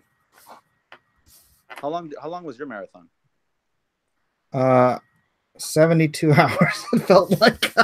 You did 3 hours. You did 3 days straight. No, but I think I was on there for about 12 hours a day for 3 days straight. I remember though at the last day, the last hour, you looked dead. You had like the bags under your eyes. You look like from Dark dude, he Stalkers. looked like a different person. Yeah, I zombie out at I that do point. remember that. You're like by the Meg. Meg, Shark, comic book. Yeah. Bye. Bye, please. Yeah, that's a good idea. I think I'm gonna do that maybe for the last 2 days. Crazy thing though, when my daughter was born, which was Wednesday, I don't know what happened, but Congratulations. Thank you, man. And I think you had a baby as well, right? Last week. Congrats, man. This is crazy. Dang, Comicscape babies popping out all over the Yep. place. Army's getting big. Strong in the T. So I was basically on the way to the hospital, and I bend down to grab a bag, and I don't know what happened, but my back Popped. my lower back like decided to just blow up or go out. Oof. And I couldn't even get back up. I had to immediately sit down and lay down because I could not move. Because you couldn't breathe hardly at all either, could you? No, it was like my breathing was fine. I wasn't paralyzed or anything, but like intense pain in the lower back. Was it lower or higher up in the middle? Lower back. And I couldn't, if I even try to move a leg or just try to get up, anything, it just would hurt like crazy. So I ended up going to the ER, and they answered all the questions, and they told me, oh, it's just you have a muscle spasm, or you had a muscle spasm. And I'm like, well, this sucks. These muscle spasms suck. Like I couldn't do anything. But I got better yesterday. I'm a little better today. It just threw off everything. It was crazy because my daughter was born. I couldn't even. It was crazy. Yeah, my wife was having the baby, and I'm over here in the ER with a messed up back. And I was like, yeah. So it threw off my drawing. I was supposed to draw the past couple of days, but I think I'm better now. I can actually lean a little bit, like because I don't have a table that's upright or like at an angle. It's flat. Oh, That's part of what's going on, man. It's actually messing you up. I think I've been debating about getting those tables where you have to stand to draw. I hear that'll go out the window as soon as you realize that your hand doesn't want to hold it steady. But you really do need to have an upright table if you're going to draw for long periods of time, because the weight you're putting on your neck from leaning down. Yeah, that's the worst. I hate like visiting family and I have to work on one of those tables because, man, I'm just a wreck after. So right now, Mike, your table is at an angle? Yeah, I mean, it's not even that much of an angle, but it's enough, Yeah, I really need to think about that. After this back thing, I'm paranoid now. So it was weird. It's like somebody shot me in the back. Yeah, and they don't get better, by the way. It just happens more. Yeah, it's not cool. I'm not ready. As you get older. Sorry. Yeah. But yeah, that was my little adventure this week. And yeah, so threw off my drawing thing. So hopefully I can get back on it this weekend and really push Sovereign to get that. I want to just hit that final 20K. I don't care about 21, 22, 23, 24. I just want that 20K. And then once it's closed, then boom, we're good to go. Yeah, that's where I am with $8,000. I used to, a long time ago, I was in a rock band called Alienate. And long story short, I toured in that band, had a lot of fun in that band. It was some good times, and we were getting shopped to Atlantic, and we got a manager out of Florida that just screwed us over because he was mean to other people, and he was mean to the wrong people, and he got blacklisted, and then we did too because of association. So the whole thing with Comicsgate, for me, it was just kind of the same thing over and over because Ben Henderson had me doing some logos and stuff from him. I met him online on a big site with howtodrawcomics.net has a website, and then they have a huge Facebook group, and I think Miller's in that group. Yeah, a lot of people are in that group, like 22,000 people in that group, and like Wayne Foucher as an inker, I think, for DC. And so you meet some pretty amazing people, but I had seen Kanan White in there, and I was already a fan of Ben Jones from being in there, and just ended up working for Ben, doing some stuff for him. And I'm a logo designer, so he's having me do logos and stuff for him. And the next thing I knew, there was this Comicsgate thing, and everybody's going crazy. And I'm like, this is over a YouTube critic. You have a problem with him being a jerk on the internet to people or saying things in a way that is just not nice. And that's the reason that the whole industry is falling apart, because that seems pretty stupid to me. It seems like the industry was already having problems without some YouTuber. Like you're giving him an awful lot of credit. Hey, everybody in the chat, there's 100 of you here now. There are 77 likes, but if you could do me a favor, like this and share it out. Share it out to Twitter, Facebook, whatever your social media du jour is. Let's get some more heads in here talking, making comics great again. You know what? Actually, here's a quick question for the chat. Now, I won't be able to see it because what I'm doing right here isn't allowing me to watch the chat. But maybe Andrew can kind of pay attention since he's not drawing. Why don't you guys name your favorite premise for a book in Comicsgate, and maybe like a little short sentence as to why that is. Like, what's your favorite premise that you've heard from any of the books in Comicsgate? I actually had an idea on Twitter to do, and then I suggested it to a handful of writers to do like a writers room, sort of a show, sort of like Drawn and Quartered, but where rather than like competing against each other, you come together and you come up with a freaking story, like as a group of writers, like a writer's room in Hollywood or something. Mm-hmm. I thought that would be like really that good. would be cool because they do the same thing in the music business. Like that's some of the content, YouTube content I was talking about. Like there's a huge vacuum. It's like like I said, there's only comic critics, but there's really nothing about making comics on YouTube. Like nothing that I can look at and I mean, there's guys that draw on there, but they don't. It's just not the same. I think it'd be cool to just see how the process works, how the brainstorming starts, and all these things that just make comics exciting. Like the reason Wizard was so big is because it was there was no internet back then. So the only thing we knew, sir. Hello. I mean, there was, but you know what I mean. But basically, it just someone like me, a kid on the outside, or that wanted to become a comic artist or comic writer. When we got these Wizard magazines, they taught you how to draw. There was like that anatomy section. Yeah. Those Brutes and Babes. Remember that? Mm-hmm. Mm-hmm. We have like those. Or was that Heroes? Was that Wizard Bart or Sears? That was No, that Wizard. was Wizard magazine had Bart Sears doing that. Yeah, those were so awesome, and that's what I mean. Like that stuff wasn't available to us, and it was awesome. Like it was just a peek behind the curtain, and you get to see the world of comic books, and people, comic fans, especially people interested, love that stuff. Yeah. And I think Mike's idea would be, I think it'd be awesome. Like people get to see how this stuff works, because sometimes when you want to start a comic book, or you have an idea for something, you're not around other creative types, so you have no idea what to do. Yeah, you don't know how to flesh it out. You don't know how to right.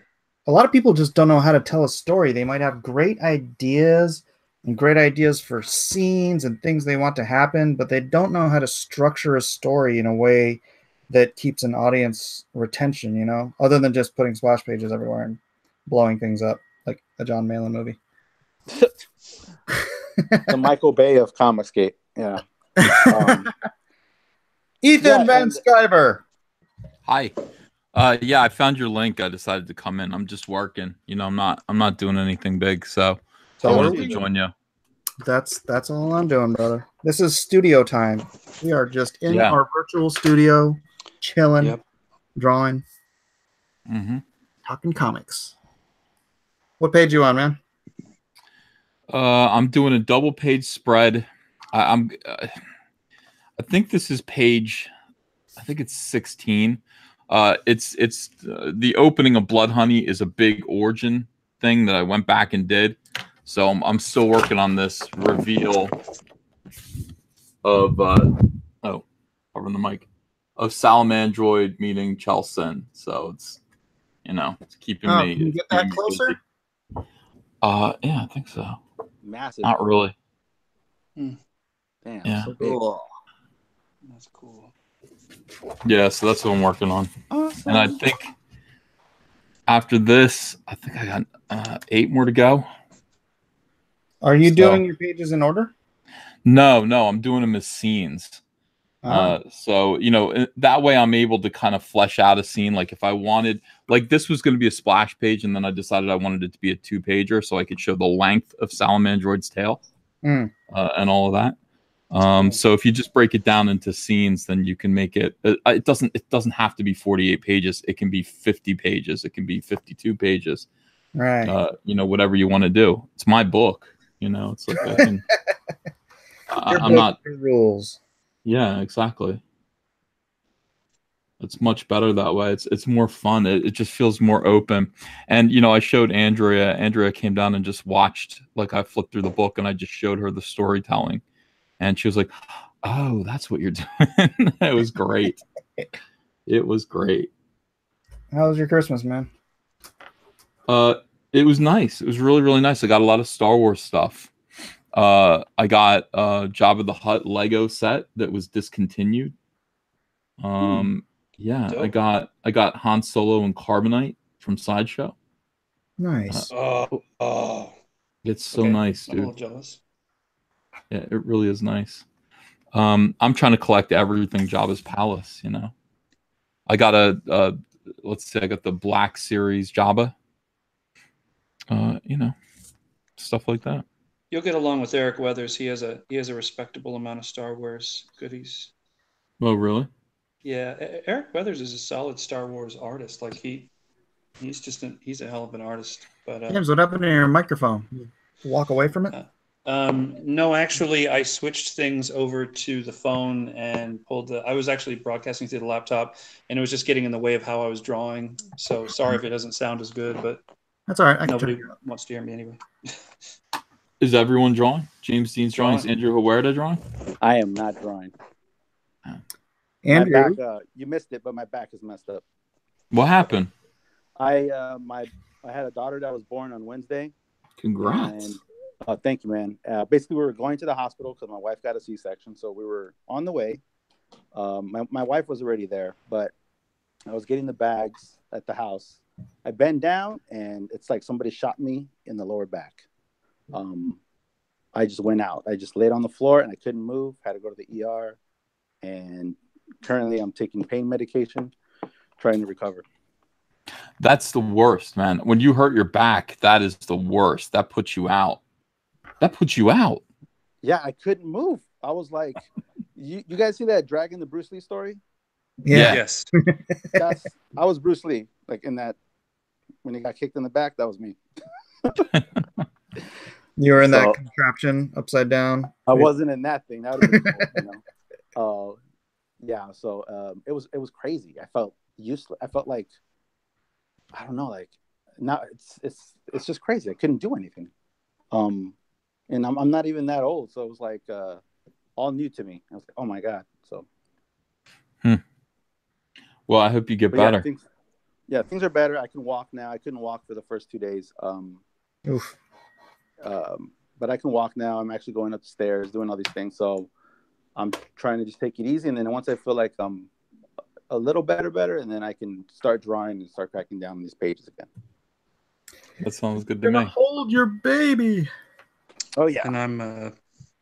By the way, congrats on the baby again. That's awesome. That is I was very excited to have a happy, healthy baby. And ooh, Ethan's got some cool stuff going on there. Check that out. Ethan, there's comic book babies popping up all over the place. I know. Skate babies.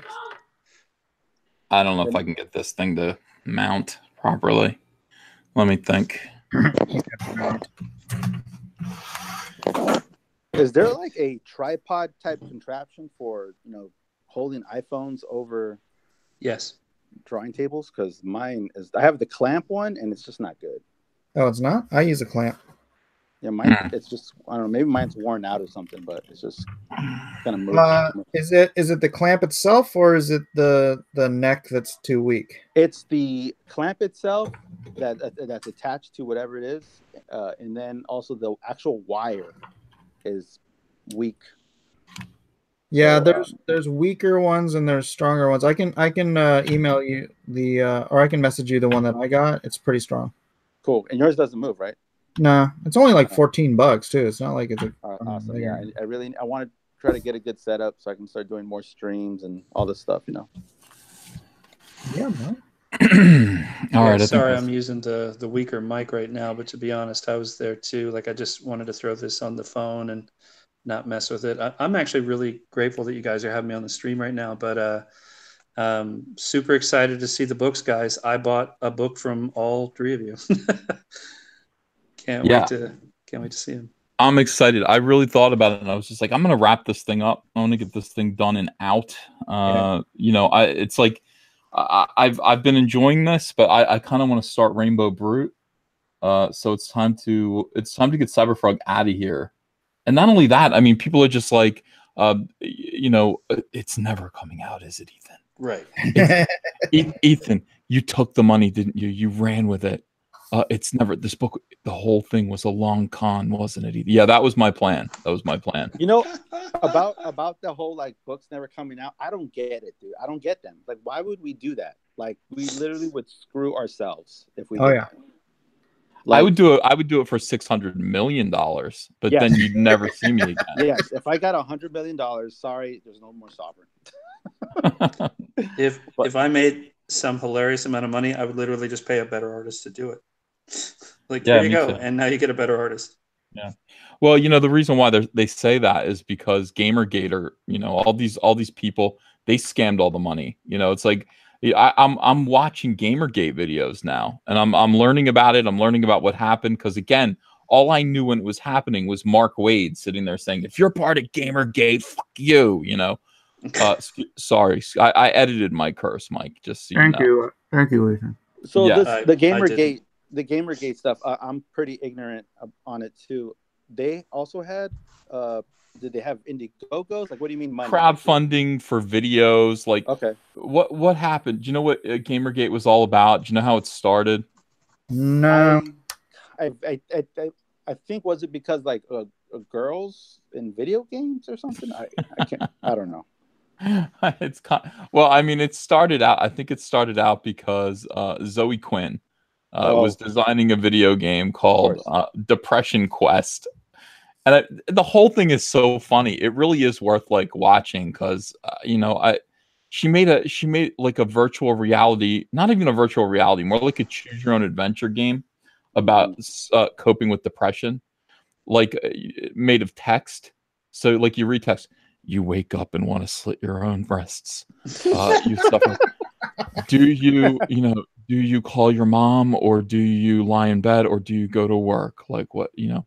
And then you choose one, and that it's called Depression Quest, and it's not meant to be funny. It's meant to be like depression virtual reality, like, you know. And that's where she went wrong. Well, I mean, so the game's ridiculous, right? But it got all these incredible reviews, like all of the magazines. Like, think about the comics media. Think about like Rich Johnson, like inexplicably being like, "Wow, this game is phenomenal. You guys, this is incredible."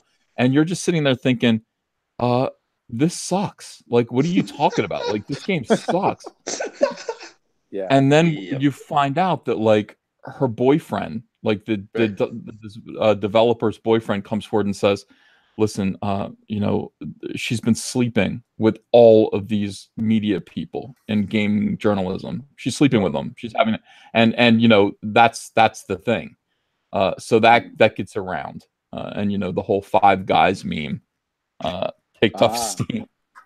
But that's what Gamergate's all about. And you know, then you find out, it's like, as soon as you go, wait a second, like, is gaming journalism this corrupt that like you guys are going to give preferential treatment to like women because you're sleeping with them?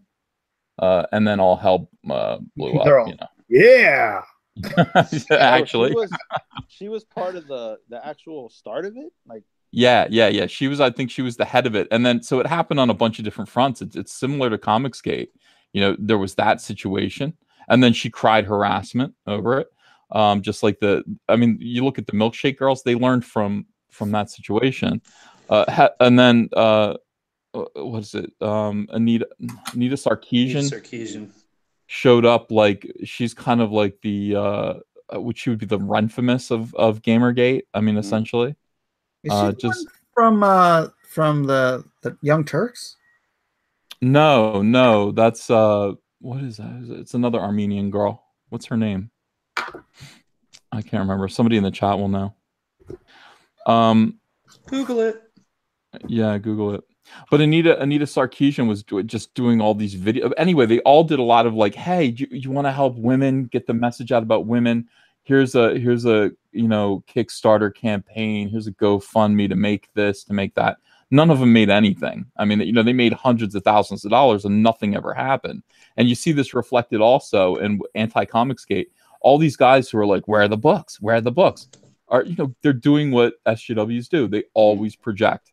They always like the idea that I would abscond with or have spent one single dime of the money that I raised on Cyberfrog without having produced anything is ridiculous. Like, it's an outrage. The only money that went out of the account went to pay Kyle, the colorist. But it's because they do that. How dare you, sir? That's what they've done. It's like, so yeah, we don't know what we made on Cyberfrog. We'll never know what we made on Cyberfrog until the book ships. Have no idea. All the outgoing cost has to go out before we get a dime of that money. Mm-hmm. So it's in an account. We set up an S corp. It's being watched over by a lawyer and an accountant, and we take it very, very, very seriously. But these people are nuts. They're absolutely nuts because they are criminals and a little insane. Yeah. And then there's that. So we got to get it done. I mean, I thought about it and I said, I can't. I would love to spend 4 months finishing the last 8 pages of this book. I would like to add to it, but I can't. I gotta get this thing. This thing out of here and done. I get it. I mean, there's a little lateness there, but I feel like your updates, your showing pages. I don't know. I know they didn't read comic books back then, but when I was reading comic books were late sometimes. And well, we can't do that. I mean, this is the thing. Like, I look at this and I go, well, first of all, I had no idea, how long it would take for any of this to happen. I had no idea. Cyberfrog is not Green Lantern. Green Lantern's a book that you can cheat on pretty easily. Right. You can't cheat drawing Cyberfrog. You can't cheat drawing these characters. They take time to draw if you're going to draw them well and consistently.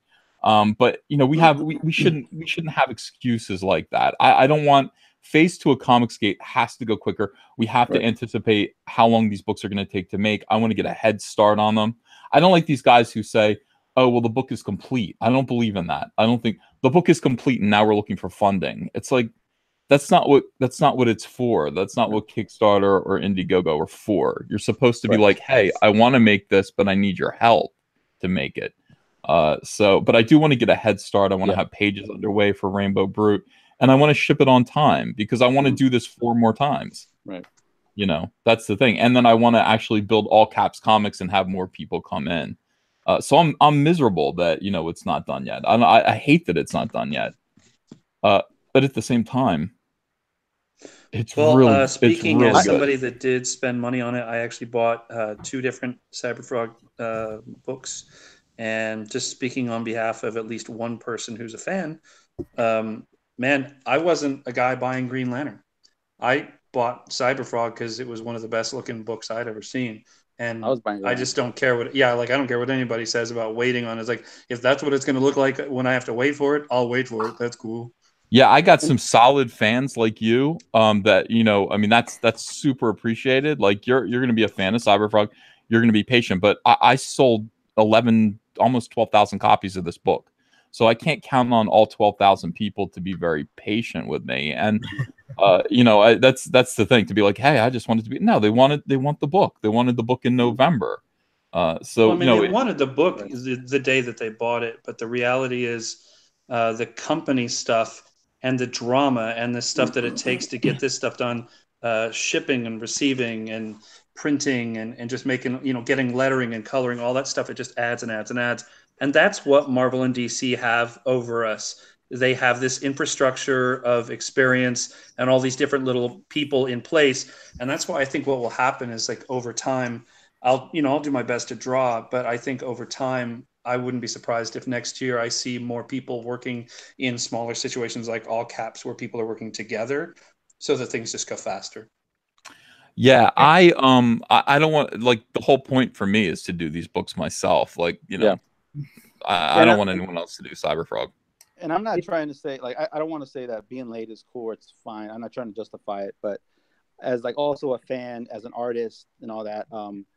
And for the readers, I know you have thousands of backers to please.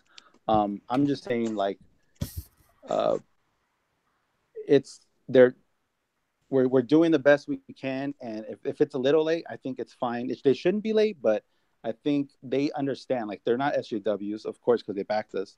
So they're gonna know that once the book finally hits their hands, they're gonna be like, "Whoa, this is why, you know, it wasn't ready for November. Like, look at all this. Look at all these pages. Look at all this detail." Hopefully, but they should be able to take that for granted anyway. We're going to produce quality. We're going to produce it on time. I got to run. I'm going to go on a live chat with V. And Mike, he wants you to come on too. Yeah, I'm down. Do it. Yeah, well, you want to go? And I just got here. Hello, gentlemen. Hi, Chester. Hey, Chester. Hey, Chester. I got to go. I think he's waiting for me. So, Send me the link, Ethan. I think he already did. Oh, he did? Yeah. Check your Twitter. All right. Guys, thanks so much. If this ends now, it's totally cool. But this has been great. Good talk, fellas. Thanks for having me on. Bye, guys. All right, man. Bye. Later. Later, skaters. See you, Mike. Well, Sorry, I came on and absolutely killed your stream, Mike. I do apologize.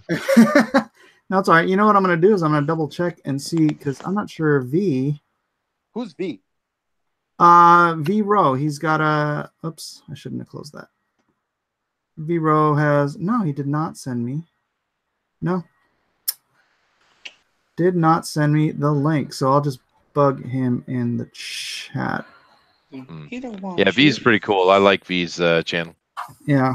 So I'll stay here until. What channel does he have? What's it called? It's called V. V. He's I think he's from Poland, I believe. And, no, Romania. Romania. And he does a lot of political commentary. So I probably won't like his V live stream. He's got two channels. One's V live stream. Like V as V for Vendetta? VEE. Oh, it says streaming with Ethan Van Sciver and Mike Miller. 46 waiting. How about you give me the link, chump? Yeah, sorry, I couldn't jump in earlier, man. I was doing the fan edition, so. How'd that go? That went well, man. We had some really good pieces. Bill from Argos Creations won today with an absolute killer X-Men. That's awesome. Yeah. That's awesome. How you doing, James? I am doing fantastic. Getting a lot of stuff drawn here, and honestly, told myself I'm going to be a page a day no matter what. So I'm dropping a page a day no matter what. And did a bunch of client work the last few days anyway. So it's a lot of fun when you come home from one job and you're like, oh, and now I got to get some dinner and then clock back in. Draw till 3 or 4 in the morning, or last night till 6, and then go back to see clients. The life of an artist. You guys always sleep odd hours, it seems. I sleep when I need to sleep, man. Yep. Hey. I wish I guess maybe. Sleep. Oh, there you go. That would be easy. I think they have medication for that, dude.